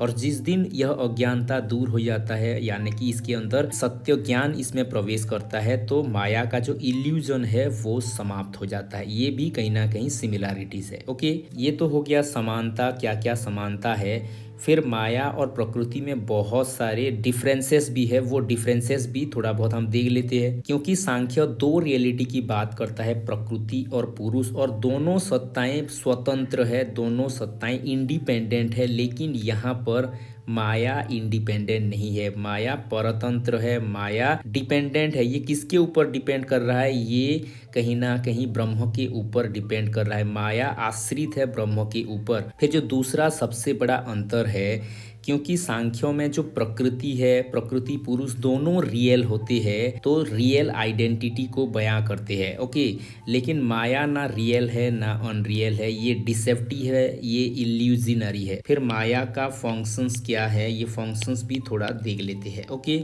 ये ज़्यादातर इंटरव्यूज में पूछे जाती है कि माया का फंक्शंस क्या है, माया का मेरिट क्या है, माया का डीमेरिट क्या है, ये भी पूछे जाते हैं, इसीलिए इसको अच्छे से याद कर लो। ओके, जो पहला काम माया का है वो क्या करता है, कॉन्सिलमेंट ये करता है, यानी कि ये एक तरह का आवरण क्रिएट करता है, माया आवरण क्रिएट करता है। यानी कि इसको एक एग्जाम्पल से आप समझ सकते हो, जैसे रस्सी है लेकिन रस्सी हमको सांप जैसा लग रहा है, यानी कि रस्सी के ऊपर सांप का पर्दा डाल दिया गया है। आपको लग रहा है सांप जैसा, लेकिन वास्तव में वो क्या है, वो रस्सी ही है, यानी कि कंसील कर देगा, पर्दा डाल देगा, सच्चाई से आपको कोसों दूर ले जाएगा। ओके, तो ये माया का काम है। ऐसा ही होता है ना, आप जब प्रिपरेशंस कर रहे होते हो, एक चीज़ ऐसी आ जाती है सामने में, वो ज़्यादा अर्जेंट जैसी लगती है। कोई क्रिकेट मैच हो गया, ज़्यादा अर्जेंट जैसा लगता है, कोई सीरियल, कोई अलग चीज़ ज़्यादा अट्रैक्ट करने लगता है, यानी कि यहाँ पर आप समझ सकते हो माया का यहाँ पर कॉन्सिलमेंट हो गया है, पर्दा लग गया है, आपको दिखाई नहीं दे रहा है क्या अर्जेंट है और क्या अर्जेंट नहीं है। इसको कहा जा रहा है कॉन्सिलमेंट, यानी कि पर्दा डाल देना, यानी कि आवरण क्रिएट कर लेना। ओके, दूसरा है प्रोजेक्शंस। प्रोजेक्शंस का मतलब है विक्षेप। विक्षेप का मतलब हो गया, ये क्या करेगा, रियल चीज को डिस्प्लेस करके वहां पर एक विक्षेपित चीज या फिर इल्यूजनरी चीज को अभिस्थापित कर देगा। आपको लगेगा कि वही रियल है, यानी कि आपको रस्सी तो बिल्कुल दिखाई ही नहीं देगा, रस्सी के जगह में वो किसको अभिस्थापित करेगा, वो सांप को अभिस्थापित करेगा। आपको लगेगा कि सांप ही है, दूसरा और कुछ भी नहीं है, यानी कि ये क्या कर रहा है, सांप को रस्सी के जगह पर प्रोजेक्ट कर रहा है। इसीलिए दूसरा काम हो गया प्रोजेक्शंस। तो शंकराचार्य ये दो काम ज्यादातर हाईलाइट करते हैं, कॉन्सीलमेंट और प्रोजेक्शंस। ओके, क्या माया की अच्छाई हो सकती है? माया की अच्छाई है तो क्या है? ओके, उसको भी थोड़ा देख लेते हैं। माया का जो पहला फीचर जो कि शंकराचार्य बताते हैं, माया सुप्रीम पोजिशंस है, यानी कि ये अध्यास है। अध्यास का मतलब क्या हो गया, जहां पर वस्तु नहीं है वहां पर भी वस्तु को वो क्या कर सकता है, कल्पित कर सकता है। ये बहुत ही बड़ा गुण है। जहां पर सांप नहीं है वहां पर सांप की आभास करा देना, ये बड़ी फीचर्स है माया का। ओके, दूसरा जो है माया विवर्त है। विवर्त, यह संसार की रचना ब्रह्म कैसे कर रहे हैं, ब्रह्म संसार को माया के द्वारा रचना कर रहे हैं, यानी कि यह संसार क्या है, एक विवर्त रूप है, विवर्त रूप है। ओके, तो माया के द्वारा ही यह हो रहा है, ये भी इसका एक फीचर्स है। तीसरा फीचर्स फिर हो गया, माया एक इंटरनल पावर है, किसका, ब्रह्म का। ब्रह्म का एक इंटरनल पावर है, यानी कि ये ब्रह्म से इनसेपरेबल है, ब्रह्म से जुड़ा हुआ है, अभिन्न है। ब्रह्म से भिन्न कोई कल्पना माया की कर नहीं सकता, क्योंकि ब्रह्म के अंदर जो शक्तियां होती है, एक शक्तियां है माया, जिसके द्वारा वो दुनिया को रच रहे हैं, दुनिया को गढ़ रहे हैं। ओके, तो ये हो गया तीसरा फीचर्स। फिर चौथा फीचर्स हो गया, फिर माया इनडेस्क्राइबेबल है, इसको डिस्क्राइब किया नहीं जा सकता। क्यों इसको डिस्क्राइब किया नहीं जा सकता, क्योंकि ये ना ही ये सत्य है ना ही ये असत है। ओके, जो सत्य नहीं है ना असत है, इसको कैसे आप डिस्क्राइब करोगे, ना ही ये रियल है ना ही ये अनरियल है। तो जो रियल नहीं है और ना ही अनरियल है, आप इसको कैसे डिस्क्राइब करोगे। जैसे ब्रह्म को डिस्क्राइब करना इम्पॉसिबल है, वैसे माया को भी डिस्क्राइब करना इम्पॉसिबल है।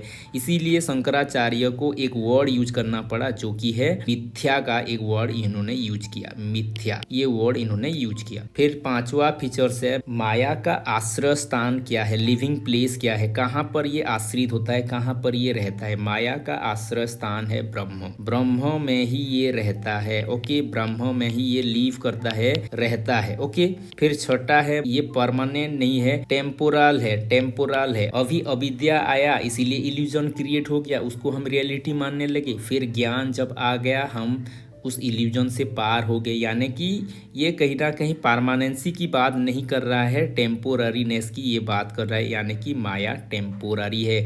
सातवां पॉइंट हो गया, माया अव्यक्त है, अव्यक्त। ये जैसे ब्रह्म अव्यक्त है वैसे ये अव्यक्त है। ओके, और जो आठवां है, माया अनादि है, बिगिनलेस है, इसका आरंभ कब हुआ कोई भी बता नहीं पाएगा। और क्योंकि यह ब्रह्म का ही एक पार्ट है, ब्रह्म द्वारा दुनिया रचने का एक शक्ति है, है तो इसका आरंभ को आप बता ही नहीं पाओगे। तो इसका एक फीचर्स हो गया अनादि है। ओके, तो वेदांत फिलोसॉफी में और एक गहरा कॉन्सेप्ट आता है जिसको हम मोक्ष कहते हैं, लिबरेशन कहते हैं, उसको भी थोड़ा देख लेते हैं। ओके, मोक्ष के बारे में वेदांत क्या कहता है? मोक्ष के बारे में वेदांत कहता है ignorance is the cause of all bondages. तो जितने भी ये सारे बंधन है, ये बंधन होता है अज्ञानता के कारण, इग्नोरेंस के कारण। और इग्नोरेंस का कारण क्या है? ये माया है। ओके, तो इग्नोरेंस के कारण ही हम सब बंधन में फंसते हैं, बॉन्डेजेस में फंसते हैं। और रियल नॉलेज ही क्या करेगा? ये सारे इग्नोरेंस को रिमूव करने में हेल्प करेगा। ओके, तो लिबरेशन क्या हो गया? लिबरेशन का मतलब केवल बॉडी से निकल जाना नहीं है। It is not mean to cessation of the body, body का खत्म हो जाना मुक्ति नहीं है, but the extinction of ignorance. अज्ञानता से मुक्ति ही वास्तव में मुक्ति है। इसको कहा जाता है जीवन मुक्ति। जीवन में होते हुए मुक्ति को प्राप्त कर लेना, उस परम तत्व को जान लेना, उस परम ज्ञान को प्राप्त कर देना, या फिर माया के बंधनों से परे चले जाना, यही तो मुक्ति है ना। शंकराचार्य क्या कहते हैं? शंकराचार्य दो फॉर्म की मुक्ति की बात करते हैं। एक हो गया जीवन मुक्ति और एक हो गया विदेह मुक्ति। ओके, अगर ऐसे आप समझोगे, मुक्ति हो गया दो प्रकार के, एक हो गया जीवन मुक्ति और एक हो गया विदेह मुक्ति। विदेह मुक्ति। ओके, जीवन मुक्ति का मतलब जीवन में होते हुए मुक्ति का अनुभूति करना। जीवन में होते हुए आप सारे बंधनों से पार चले जाते हो, इसको कहा जाता है जीवन मुक्ति। बुद्ध को जैसे मिला था जीवन मुक्ति। ओके, जीवन मुक्ति को वो क्या कहते हैं? जीवन मुक्ति को एक एग्जाम्पल से वो इंडिकेट करते हैं। जैसे कि कुम्हार का जो चक्का होता है, जो चक्का का काम है क्या करना? घड़ा बनाना या फिर बहुत सारे पात्रों को बनाना। लेकिन जब पात्र बन जाता है फिर भी घूमता रहता है, उसका एम ऑफ लाइफ खत्म हो गया। घड़ा बनाना था, उन्होंने बना लिया, लेकिन चक्का अभी भी घूम रहा है। ये हो गया जीवन मुक्ति। वो मुक्ति को पा लिए है लेकिन जीवन में अभी भी है, उनका जीवन अभी भी चल रहा है। इसको कहा जाता है जीवन मुक्ति का स्थिति। फिर दूसरा जो हो गया विदेह मुक्ति। विदेह मुक्ति क्या है? विदेह मुक्ति का मतलब आप अच्छे से समझ लो, क्योंकि कुछ कुछ बुक्स में ऐसे भी दिया जाता है मृत्यु होने के बाद हम विदेह मुक्ति को पाते, ऐसे लिखा जाता है, लेकिन वो गलत है। क्योंकि जब कोई बंदा शरीर छोड़ रहा है मतलब वो मृत्यु को पा रहा है। हम मृत्यु का मतलब क्या समझते हैं? शरीर को छोड़ देना ही वास्तव में मुक्ति है, ऐसे सोचते हैं, या फिर मृत्यु है ऐसे सोचते हैं। लेकिन हमारे सिर्फ एक शरीर नहीं है, बहुत प्रकार के शरीर रहते हैं, बहुत सारे सूक्ष्म शरीर रहते हैं, बहुत सारे काया शरीर रहते हैं। ओके, उन सभी शरीरों से मुक्ति पा लेना ही वास्तव में विदेह मुक्ति है। ओके, ये भी बहुत ही गहरा तत्व है, क्योंकि आप जब उसको नहीं पढ़ोगे ये जान नहीं पाओगे क्या रहता है। अलग अलग शरीर भी रहते हैं। कहीं कहीं कहा जाता है हमारे 7 प्रकार के शरीर है। ओके, हम जो देख रहे हैं वो केवल और केवल ग्रॉस शरीर है।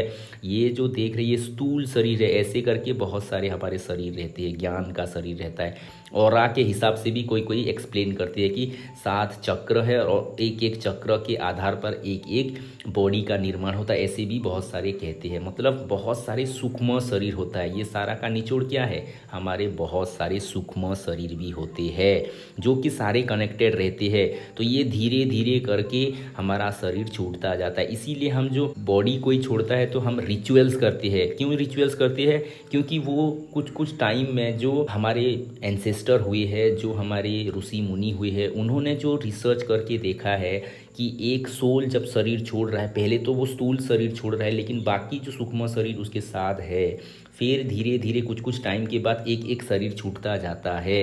इसीलिए हम जो रिचुअल्स करते हैं वो रिचुअल्स एक सिग्निफिकेंस है, एक सच्चाई है, या फिर एक सूक्ष्म रहस्य को उन्मोचन करने वाला है। वो बता रहा है कि ये इतने इतने टाइम में 3 दिन में कुछ शरीर छूट रहे हैं, 7 दिन में कुछ शरीर छूट रहे हैं, या फिर 21 दिन में कुछ शरीर छूट रहे हैं, 13 दिन में कुछ शरीर छूट रहे हैं। इसीलिए वो रिचुअल्स किया जाता था। अब हमको वो नॉलेज मालूम ही नहीं है, सिर्फ हम रिचुअल्स कर रहे हैं। तो शंकराचार्य का मानना था कि सारे के सारे जो शरीर स्थूल हो गए, सूक्ष्म हो गए, सारे के सारे शरीर से मुक्त हो जाना ही विदेह मुक्ति है। तो रियल नॉलेज ऑफ ब्रह्म क्या करेगा? That leads to eternal bliss. जब हम परम तत्व को जान लेंगे, वो उस परम आनंद को उपलब्ध हो जाएंगे, वास्तव में वही मुक्ति है। ऐसा भी कुछ कुछ वेदांती फिलोसोफर का कहना है। है। ओके, तो ये हो गया मेटाफिजिकल एस्पेक्ट। फिर देखेंगे हम एपिस्टोमोलॉजिकल एस्पेक्ट। एपिस्टोमोलॉजी क्या कहता है? एपिस्टोमोलॉजी कहता है ये 6 प्रमाण को मानने वाला है। ये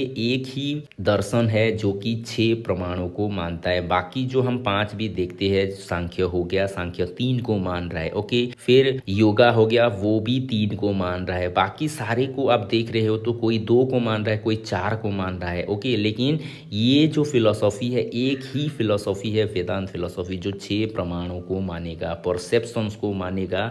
परसेप्शन का मतलब हो गया प्रत्यक्ष। इन्फ्रेंस को मानेगा, इन्फ्रेंस का मतलब हो गया अनुमान। वर्ड टेस्टिमोनी को मानेगा, यानी कि ये शब्द प्रमाण को भी मानेगा। कंपैरिजन को मानेगा, अर्थपति को भी मानेगा, पोस्ट्यूलेट्स को भी मानेगा, और ये नॉन एम्प्रीहेंशन को भी मानेगा। तो ये क्या कहेगा? ये कहेगा सभी नॉलेज का सोर्स है ब्रह्म। ब्रह्म is the ultimate source of all knowledge. वह ज्ञान का सागर है, उसी से ही सभी ज्ञान निकलते हैं।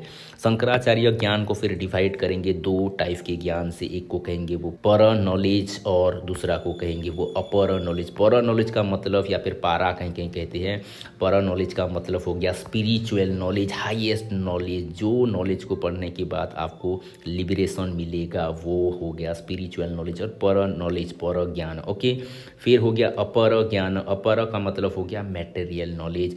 जैसे कि हम मटेरियल नॉलेज में क्या पढ़ेंगे? ये मटेरियल वर्ल्ड के बारे में पढ़ेंगे, या फिर ऐसे कह सकते हो कि आयुर्वेद आप पढ़ रहे हो, इकोनॉमी आप पढ़ रहे हो, ये संसार के बारे में आप पढ़ रहे हो, एटम्स के बारे में पढ़ रहे हो, तो ये सारे अपर विद्या हो जाएंगे। ओके, फिर शंकराचार्य नॉलेज पाने के लिए 4 विधि के बारे में बताएंगे, जिसको कहा जाता है साधना चतुस्त्रय। चतुस्त्रय 4 साधना की ये बात करेंगे। तो क्या है साधना चतुस्त्रय, उसको भी हम देख लेते हैं। साधना चतुस्त्रय में पहला आएगा विवेक। विवेक का मतलब भेद कर पाना, डिस्क्रिमिनेट कर पाना, व्हाट इज सत एंड व्हाट इज असत। क्या रियल है, क्या अनरियल है, सत्य क्या है, मिथ्या क्या है, नित्य क्या है, अनित्य क्या है, उसको हम देख पाना। नचभाति भूत संगम, जो दिख रहा है वो रियल नहीं है, उसके अंदर जो छुपी शाश्वत चीज को देख पाना, यही वास्तव में विवेक है। दूसरा हो गया वैराग्य। वैराग्य मतलब क्या है? वैराग्य मतलब हो गया डिटैचमेंट, या फिर डिसफैशन, और या फिर indifference to the sensual enjoyment, या फिर जो हमारे अंदर में जो सेंसुअल इंजॉयमेंट आ रहा है उससे लिप्त ना होना, या फिर उससे परे चले जाना, इसको कहा जाता है वैराग्य। ओके, फिर हो गया समाधि सतक। समाधि सतक ये 6 चीज़ों के बारे में बताएगा, जैसे कि हो गया साम, साम हो गया, या फिर दाम हो गया, या फिर उपरति हो गया, या फिर श्रद्धा हो गया, या फिर तितिक्षा हो गया, या फिर समाधान हो गया, समाधान। ओके, ये 6 को बताएगा क्या क्या है, थोड़ा बहुत इसको भी देख लेते हैं। साम का मतलब हो गया peace of mind. Peace of mind, सारे वासनाओं के चक्कर से निकल जाना, या फिर सारे वासनाओं के चिंतन से, सारे वासनाओं के आकर्षण से परे चले जाना। Control, total control of mind is called as sama. फिर हो गया दाम। दाम का मतलब क्या है? Control of sensual organ. जितने भी सेंसुअल ऑर्गन, 5 इंद्रियों को अपने कंट्रोल में रख लेना, ये हो गया दाम। फिर हो गया उपरति। उपरति क्या है? उपरति हो गया रेनंसिएशन ऑफ ऑल द वर्क। सारे कार्यों से परे चले जाना। ओके, रेनंसिएट कर देना, इस दुनिया को रेनंसिएट कर देना, त्याग कर देना। संन्यास मार्ग की ये पुष्टि करता है। ओके, फिर चौथा जो हो गया, चौथा हो गया श्रद्धा। श्रद्धा मतलब फेथ। फेथ, फेथ का मतलब हो गया faith in scriptures, faith in guru's word, faith in one God. Okay, फिर हो गया तितिक्षा। तितिक्षा का मतलब हो गया सहन करना, फॉरवियरेंस। ओके, फिर लास्ट में आ गया क्या? लास्ट में आ गया समाधान, यानी कि concentration of mind, balance of mind. Okay, तो ये हो गया समाधि सतक। और लास्ट में जो है, लास्ट में है मुमुक्षुभ। मुमुक्षुभ का मतलब क्या है? मुमुक्षुभ का मतलब हो गया बर्निंग डिजायर फॉर लिबरेशन।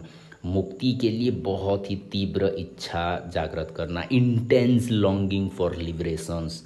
तो अगर आप एसएसबी के हिसाब से देखोगे तो ये चारों आपके लिए ही है। साधना चतुस्त्रय किसको करना पड़ेगा?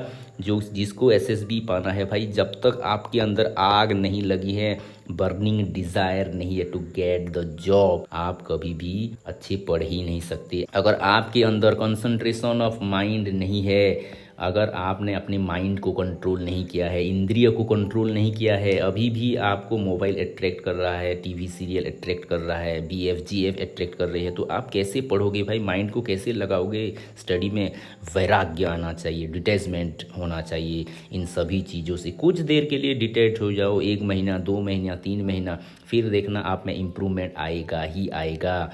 डिस्क्रिमिनेट कर पाओ क्या आपके लिए सही है, क्या आपके लिए गलत है। ये आपके SSB पॉइंट ऑफ व्यू से, नेट पॉइंट ऑफ व्यू से, एजुकेशन पॉइंट ऑफ व्यू से, ये चारों आपका तो होना ही चाहिए। इसीलिए जो भी विद्यार्थी थे उसी टाइम के, इनको सारे के सारे ये चतुस्त्रयी, साधना चतुस्त्रयी को मानना ही पड़ता था। ओके, फिर देखते हैं एक्सियोलॉजिकल एस्पेक्ट क्या है। एक्सियोलॉजी बताता है कि तो ब्रह्म ही एक सत्य है और दूसरा कोई भी सत्य नहीं है, क्योंकि सब कुछ बदलेंगे, सब कुछ जो भी आप देख रहे हो एवरीथिंग इज चेंजिंग, लेकिन एक ब्रह्म है जो कि कभी चेंज नहीं होंगे। Okay, Vedanta believe in eternal value, से शाश्वत सत्य में विश्वास करेगा, ये लिबरेशन में विश्वास करेगा, मुक्ति में विश्वास करेगा। मुक्ति का मतलब है बॉन्डेज से निकल जाना, मुक्ति का मतलब है सारे सूक्ष्म शरीर, स्थूल शरीरों से पार चले जाना। ओके, फिर हो गया एम ऑफ एजुकेशन। तो शिक्षा के संदर्भ में वेदांत क्या कहता है? शिक्षा के संदर्भ में वेदांत कहता है एजुकेशन क्या है? एजुकेशन है रियलाइजेशन ऑफ सेल्फ, खुद को जान लेना, आत्म साक्षात्कार कर लेना, यही तो वास्तव में शिक्षा है ना। इसीलिए कहा जा रहा है नच भाति भूत संगम, जो दिख रहा है, जो बॉडी अपीयर हो रहा है, वो बॉडी तुम नहीं हो। धाउ आर्ट दैट, मतलब तत्वमसी, वह तुम हो, वह चैतन्य सत्ता तुम हो। अगर तत्वमसी को हम एजुकेशन की पॉइंट ऑफ व्यू से, SSB के पॉइंट ऑफ व्यू से देखेंगे तो तुम वह हो, यानी कि तुम लेक्चर हो। इतनी मेहनत करो कि भाई खुद SSB कहे कि आप कहाँ थे यार, आपको हम ढूंढ रहे थे, आपको हम जॉब देने के लिए उत्सुक थे, आप कहाँ थे, आओ और जॉब ले लो। इतना मेहनत करो, कहते हैं ना मेहनत इतनी खामों से करो कि आपकी सफलता ही आपका शोर मचाने लगे। तो इतना शान से मेहनत करते जाओ, मेहनत करते जाओ, आपका मेहनत ही आपको वो सीट दिलाएगा। फिर एम ऑफ एजुकेशन क्या हो गया? सेल्फ रियलाइजेशन तो हो गया, यहाँ पर गॉड रियलाइजेशन के बारे में बताया जा रहा है। जब तक आप ब्रह्म को नहीं जानोगे, ब्रह्म को अनुभव नहीं करोगे, मुक्ति पा नहीं सकते। इसीलिए एजुकेशन का एक एम हो गया गॉड रियलाइजेशन। फिर हमारे अंदर जो इग्नोरेंस है, जो माया का इल्यूजन क्रिएट किया हुआ है, उसको रिमूव करना भी एम ऑफ एजुकेशन हो गया। To understand the concept of maya. Okay, जब तक आप माया को जानोगे नहीं, इग्नोरेंस को जानोगे नहीं, तब तक आप उसको अटैच होके रहोगे। लेकिन जब पता चल जाएगा this is not real, I am running behind unreal, so उसको छोड़ना इजी हो जाएगा। जब को आप पता नहीं होगा कि मोबाइल मेरा क्या नुकसान कर रहा है, BF GF मेरा क्या नुकसान कर रहे हैं, मेरे वैल्यूएबल टाइम को ये कंज्यूम कर रहे हैं, मेरे लाइफ के वो टाइम को कंज्यूम कर रहे हैं जिस टाइम पे मुझे मेरा करियर बनाना है, जिस टाइम पे मुझे अपॉर्चुनिटी मिली है। एक बात आप सभी कान खोल के सुन लो भाई और बहनों, क्योंकि ये जो SSB का अभी लेक्चरशिप आया है ना, एडवर्टाइजमेंट, ये 1 2 3 साल के बाद आएगा नहीं आएगा कोई गारंटी नहीं है, क्योंकि आगे इलेक्शन है। इसीलिए देखो SSB का PGT भी निकला, SSB का डिग्री लेवल का लेक्चरशिप भी निकला है, क्योंकि वो रैपिडली सारे वैकेंसियों को फुलफिल करना चाहती है। अगर सारी वैकेंसियाँ फुलफिल हो गई तो शायद 1 2 साल में वैकेंसी नहीं भी आएगा, 3 साल में नहीं भी आएगा। तो इसीलिए ये जो अपॉर्चुनिटीज़ आपको मिला है ना, ये जो टाइम आपको मिला, इसका बेस्ट से बेस्ट यूटिलाइज करो। ओके, माया को पहचानो भाई, क्या आपके लाइफ में माया है? क्या वो मोबाइल है, क्या BF है, क्या GF है, क्या TV है, क्या सीरियल है, क्या क्रिकेट है, क्या है वो माया? उसको पहचानो और उसको निकालो अपने लाइफ से और कैरियर की तरफ ध्यान दो। ओके, फिर हो गया कोरिकुलम। तो कोरिकुलम के बारे में सांख्य क्या कहता है? कोरिकुलम के बारे में सांख्य कहता है कि 2 तरह के विद्या को इंक्लूड करना है। कौन सा? पर विद्या, अपर विद्या। पर विद्या हो गया सबसे हाईएस्ट फॉर्म ऑफ नॉलेज, जिसको हम स्पिरिचुअल नॉलेज कह रहे हैं या फिर आध्यात्मिक ज्ञान कह रहे हैं। और अपर विद्या ये मटेरियल नॉलेज को फोकस करता है। शंकराचार्य फोकस करते हैं ऐसी एक्टिविटी, ऐसी ज्ञान के ऊपर जो ज्ञान प्रैक्टिकल भी हो और स्पिरिचुअल भी हो। ओके, तो क्या है वो प्रैक्टिकल प्रैक्टिकल नॉलेज और क्या है वो स्पिरिचुअल एस्पेक्ट, उसको भी हम देख लेते हैं। प्रैक्टिकल नॉलेज का मतलब हो गया लैंग्वेज, मेडिसिन, मैथमेटिक्स और वोकेशनल एजुकेशन। ओके, क्योंकि लैंग्वेज को अगर आप नहीं जानोगे, मेनली संस्कृत लैंग्वेज को नहीं जानोगे तो स्क्रिप्चर पढ़ ही नहीं पाओगे। मेडिसिन नहीं जानोगे तो आप हेल्थ को और बेटर नहीं कर पाओगे। मैथमेटिक्स नहीं जानोगे तो आप विभिन्न प्रकार के हिसाब किताब नहीं कर पाओगे। वोकेशनल नहीं करोगे तो कैसे भाई जीवन निर्वाह कैसे करोगे। तो इसके लिए एक प्रैक्टिकल एस्पेक्ट भी आएगा। प्रैक्टिकल एक्टिविटी क्या करेंगे प्रैक्टिकल नॉलेज के लिए, ये एक्सरसाइज के बारे में बताएंगे, पोस्चर्स के बारे में बताएंगे और ये फूड सेलिबेसी इसके बारे में ज़्यादा फोकस करेंगे। ये हो गया प्रैक्टिकल एक्टिविटी। फिर हो गया स्पिरिचुअल को हम देखेंगे तो स्पिरिचुअल सब्जेक्ट क्या हो जाएगा, ये विभिन्न प्रकार के जो आध्यात्मिक पुस्तकें है, लिटरेचर है, रिलीजियस पुस्तकें है, फिलॉसफी है, ये सारे पढ़ने की बात करेंगे। ये सारे सब्जेक्ट को करिकुलम में इंक्लूड करने की बात करेंगे और इसके लिए क्या क्या एक्टिविटी किया जाएगा, यम, नियम, आसन, प्राणायाम, धारणा, ध्यान, समाधि, ये जो योगा में सारे 8 मार्ग बताते हैं ना, अष्टांग योग, ये सारे एक्टिविटी को स्पिरिचुअल वे में हम इंक्लूड करेंगे। तो ये हो गया करिकुलर एस्पेक्ट। फिर मेथड ऑफ टीचिंग, ये 3 मेथड को ज़्यादातर फोकस करेंगे जिसको कहा जाता है साधना त्रयी। ये वेदांत में प्रेस्क्राइब किया गया है। ये है श्रवण, मनन और निधिध्यासन। श्रवण मतलब टू लिसन, सुनना। किसको सुनना, गुरु को सुनना। गुरु को सुनना, जो गुरु बता रहे हैं उसको सुनना है, क्योंकि जब तक आप सुनोगे नहीं, अंदर जाएगा नहीं, अंदर जाएगा नहीं तो वो प्रतिफलित होगा नहीं, प्रतिफलित होगा नहीं तो आप आगे बढ़ ही नहीं सकते। पहला काम है सुनना। जो सुना है उसको फिर आप चर्न करना पड़ेगा। ओके, आपको उसको मनन करना पड़ेगा, इसीलिए सेकंड हो गया मनन। जिसको आपने चर्न कर लिया, जिसको कुछ कुछ समझ लिया, उसको और गहराई में जाके मेडिटेटिव स्टेज में जाके और उसको निखारना है और इसको रिफ्लेक्ट करना है। अगर हम एजुकेशन की लैंग्वेज में देखेंगे, ये मेमोरी लेवल है। केवल और केवल सुनना पर्याप्त नहीं है, मेमोरी लेवल है। इससे भी ज्ञान आ सकता है लेकिन ये जस्ट मेमोरी लेवल है। जो आपने सुना है, जो मेमोरी में थोड़ा बहुत आया है, उसको जब तक आप चौर नहीं करोगे, नोट्स क्रिएट नहीं करोगे, पीडीएफ नहीं लगाओगे, पीवाईक्यू नहीं करोगे, वो सुना हुआ, वो यूट्यूब देखा हुआ नॉलेज ज़्यादा लास्टिंग नहीं करेगा। तो ये मेमोरी लेवल श्रवण को बता रहा है। आपके लिए यूट्यूब देखना भी एक टाइप का श्रवण हो जाएगा। क्या कर रहे हो आप, इंद्रियों के द्वारा नॉलेज को लेने की कोशिश कर रहे हो, ये मेमोरी लेवल का नॉलेज हो गया। फिर जो ये मनन हो गया, ये हो गया अंडरस्टैंडिंग लेवल का नॉलेज। अंडरस्टैंडिंग लेवल का नॉलेज, यहाँ पर आप समझने की कोशिश कर रहे हो, चर्न कर रहे हो, मनन कर रहे हो। जो मिला है यूट्यूब से उसको लेकर थोड़ा नोट कर रहे हो, उसको लेकर थोड़े प्रैक्टिस कर रहे हो, उसको लेकर पीवाईक्यू सॉल्व करने की कोशिश कर रहे हो। ये हो गया अंडरस्टैंडिंग लेवल, समझने की कोशिश कर रहे हो, नोट्स क्रिएट कर रहे हो। फिर लास्ट में जो है ना रिफ्लेक्टिव लेवल। रिफ्लेक्टिव लेवल, ये भी क्वेश्चंस आया हुआ है, ये जो तीनों मेथड को कौन सा रिफ्लेक्टिव लेवल है, ऐसे करके भी क्वेश्चंस आया हुआ है।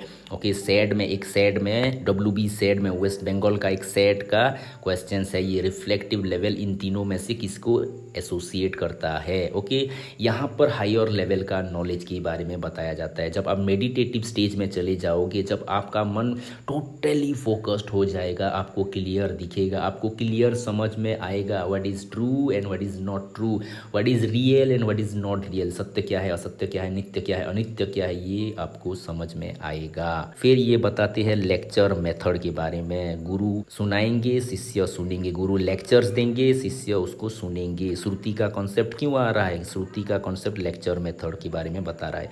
फिर क्वेश्चंस आंसर मेथड होगा, क्वेश्चंस पूछे जाएंगे, आंसर दिए जाएंगे। डिस्कशन मेथड भी होगा। तो ज़्यादातर लेक्चर मेथड और साधना त्रयी को यहाँ पर फोकस किया जाता है। ओके, फिर टीचर के बारे में क्या कहा गया है, टीचर के बारे में, गुरु के बारे में। गुरु को तो सुप्रीम कहा गया है, नेक्स्ट टू गॉड कहा गया है, गुरु ब्रह्मा कहा गया है, गुरु विष्णु कहा गया है, गुरु महेश्वर कहा गया है। गुरु ही क्रिएटर है, क्यों, हमारे अंदर वो क्रिएट कर रहा है, अच्छे विचारों को, अच्छे गुणों को, अच्छे आदतों को वो क्रिएट कर रहा है, उस आदत को वो सस्टेन करने के लिए बहुत सारी विधियाँ सिखा रहा है। और हमारे अंदर जो नेगेटिविटी आ रहे हैं, हमारे अंदर जो गलत विचार भावनाएं आ रहे, उसको डिस्ट्रॉय करने की भी वो ज्ञान दे रहा है। तो वो क्या हो गया, वो नेक्स्ट टू गॉड हो गया। शंकराचार्य गुरु के 2 कार्यों के बारे में फोकस करते हैं, to prepare the child for practical life, practical aspect और स्पिरिचुअल एस्पेक्ट के बारे में, जैसे कि हमने पहले भी देखा, प्रैक्टिकल लाइफ के बारे में भी वो कहते हैं, स्पिरिचुअल लाइफ के बारे में भी कहते हैं। चाइल्ड क्या करेगा, प्रैक्टिकल लाइफ के लिए भी प्रिपेयर होगा और स्पिरिचुअल लाइफ के लिए भी प्रिपेयर होगा। तो प्रिपेयर करने का काम टीचर का हो गया। और फिर ये तो बहुत ही गहरी बात है, लास्ट पॉइंट बहुत ही गहरी बात है। तो ये क्या बताता है, ये बताता है जो टीचर जीवन मुक्ति स्थिति को पाए हुए होंगे, जीवन मुक्ति स्थिति को जो पाए हुए होंगे, वो ही ब्रह्म का ज्ञान दे सकेंगे। जिन्होंने वो जिया है, जिन्होंने वो पाया है, उनसे जब हम ज्ञान लेंगे, it is the highest level हो जाएगा। इसीलिए जिसने जीवन मुक्ति का अवस्था को प्राप्त किया है, वो जब ब्रह्म का ज्ञान देगा, क्योंकि उन्होंने ब्रह्म को जान लिया है, उन्होंने ब्रह्म को अनुभव कर लिया है, वो अनुभव के आधार पे जो बताएंगे, it is the highest, it is the ultimate. Okay, फिर स्टूडेंट के बारे में क्या कहते हैं, स्टूडेंट हो गया इन्फानाइट ब्रह्म से सेम है, ये शंकराचार्य कहते हैं। जीवो ब्रह्मैवो ना परा, जीव और ब्रह्म एक ही है। तो स्टूडेंट क्या हो गया, स्टूडेंट वही ब्रह्म को सिग्निफाइज कर रहा है, उसके अंदर भी इन्फानाइट पॉसिबिलिटीज़ है, उस पॉसिबिलिटीज़ को हमको बाहर लाना है। और स्टूडेंट को क्या फॉलो करना पड़ेगा, साधना चतुस्त्रयी। जो पहला था, सेंस की कंट्रोल के बारे में बताएगा, माइंड के कंट्रोल के बारे में बताएगा, डिटैचमेंट के बारे में बताएगा और डेडिकेशन या फिर डिवोशन के बारे में बताएगा। फिर नेक्स्ट हो गया डिसिप्लिन। डिसिप्लिन के बारे में ये क्या बताता है, शंकराचार्य कुछ स्टेजेस के बारे में बताते हैं स्टूडेंट के लिए। ये 5 स्टेजेस बहुत जरूरी, स्टेजेस के जरिए वो डिसिप्लिन को एक्सप्लेन करेंगे। ये आप योगा फिलोसॉफी में भी पाओगे, 5 टाइप्स के मन या फिर 5 स्टेजेस ऑफ माइंड करके। ओके, पहला होता है क्षिप्त, जिसको हम रेस्टलेस कहते हैं। ये क्या हो रहा है, ये हम बाहरी सेंसेस के इन्फ्लुएंस में आ रहे हैं, यहाँ पर कोई अटेंशन नहीं होता। जब पहले पहले विद्यार्थी स्कूल में आते हैं तो वो रेस्टलेस होते हैं, उनका मन इधर उधर भाग रहा होता है। ओके, आप भी देखो आपका कौन से मन की स्थिति है, ये 5 को देख के आपको बताना है। ओके, दूसरा हो गया मूड मतलब ब्लाइंडेड, यानी कि कुछ कंट्रोल अपनी सेंसेस पर आ रहा है, अटेंशन भी कुछ आ रहा है, बहुत ही कम अटेंशन है, 2-3 मिनट ही पढ़ पा रहे। वहाँ पर व्हाट्सएप का टुंग हुआ,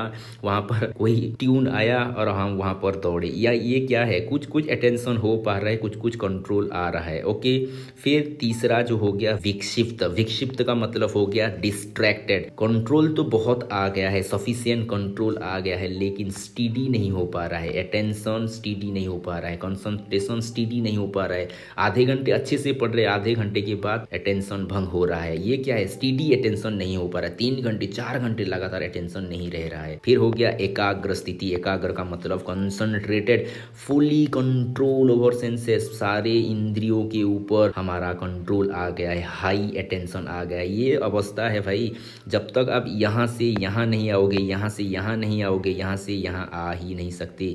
पहले पहले मन भागेगा, लेकिन मन को भगाना नहीं है, उसको पढ़ाई पर लगा देना है, वो धीरे धीरे लिटिल अटेंशन में आएगा।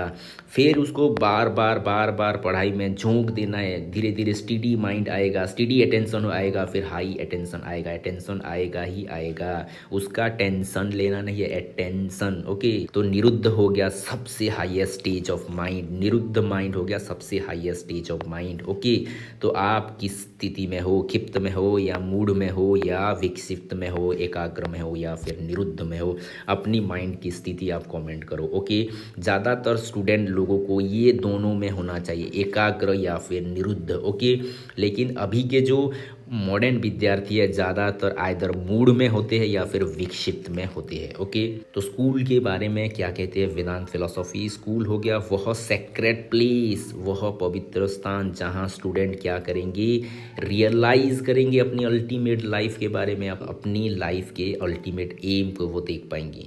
फिर शंकराचार्य क्या कहते हैं, शंकराचार्य कहते हैं स्कूल कहाँ होना चाहिए, विलेज से दूर होना चाहिए, लैब ऑफ नेचर में होना चाहिए, चाहिए, प्रकृति की कोल में होना चाहिए। इसीलिए जो गुरु आश्रम रहते थे वो ज़्यादातर कोई नदी के किनारे होते थे या फिर कोई जंगल के किनारे होते थे। ओके, फिर कहते हैं स्कूल में क्या नियम पालन करना है, वो हो गया sadhana chatustrayi is must to attain real knowledge. जब तक आप में कंट्रोल नहीं आएगा, जब तक आप में डिटैचमेंट नहीं आएगा, जब तक आप में डिवोशन नहीं आएगा, तब तक आप आगे बढ़ ही नहीं सकते। फिर वेदांत फिलोसॉफी का, वेदांत स्कूल का बहुत सारे फॉर्म्स है, बहुत सारे स्कूल है। ये कैसे फॉर्म होते हैं, ज़्यादातर आप देखोगे जो आत्मा है, जो सेल्फ है, और जो ब्रह्म है, जो अल्टीमेट है, उन दोनों का क्या रिलेशन है, वो रिलेशन को लेके बहुत सारे वेदांत फिलोसॉफी बने हैं, बहुत सारे ब्रांचेस इसका बने हैं, या फिर ऐसे कह सकते हो बहुत सारे स्कूल्स बने हैं।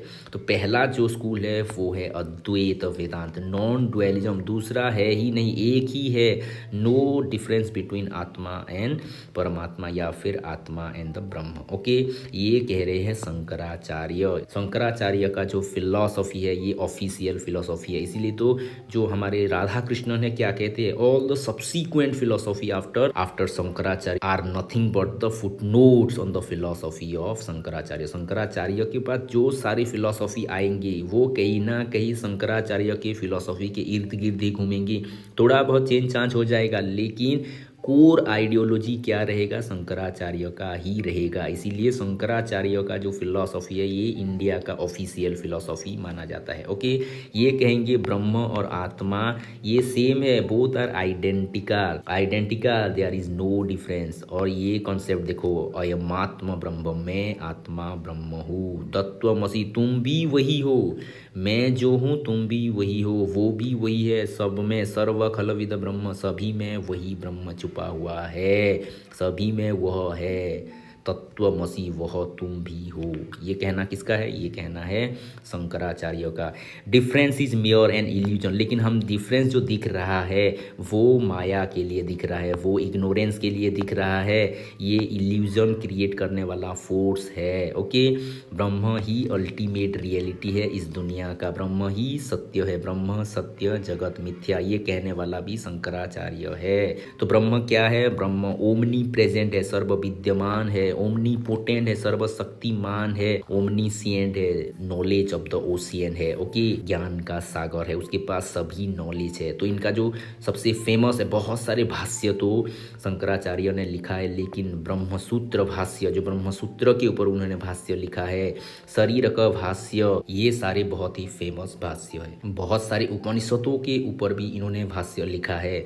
भज गोविंदम भी इनका एक बहुत ही अमूल्य देन है। फिर विवेक चूड़ामणि भी इन्होंने लिखा है, बहुत सारी पुस्तकें इन्होंने लिखा है। भज गोविंदम तो बहुत ही फेमस है, भज गोविंदम मूढ़ मत। ओके, तो क्या करना है, भजना है। आपके लिए भजना क्या है, पढ़ना है, पढ़ना है, पढ़ना है। आप खुद को कहो, ए मूर्ख मन कहाँ भाग रहा है, तुझे क्या करना है, ऐसे बोलो आप अपने मन को, तो देखो पढ़ाई में लग जाना है। फिर हो गया विशिष्ट अद्वैत वेदांत। विशिष्ट अद्वैत, ये अद्वैत का थोड़ा विशिष्ट फॉर्म है, इसको हम कहते हैं क्वालिफाइड मोनोइज्म, ये रामानुजाचार्य ने दिया है। ओके, रामानुजाचार्य ने ये कहेगा कि आत्मा क्या है, ब्रह्म का एक पार्ट है। ब्रह्म हो गया ओशियन और आत्मा हो गया a drop of water, a drop of water, ये ओशियन है, ये ड्रॉप ऑफ वाटर है। ओके, रामानुज क्या कहेंगे, संसार में तीन रियलिटीज़ है, एक हो गया ईश्वर गॉड या फिर ब्रह्म, फिर हो गया चित या फिर सोल, और तीसरा हो गया अचित या फिर मैटर। ये तीनों से ही ये संसार बना है। ओके,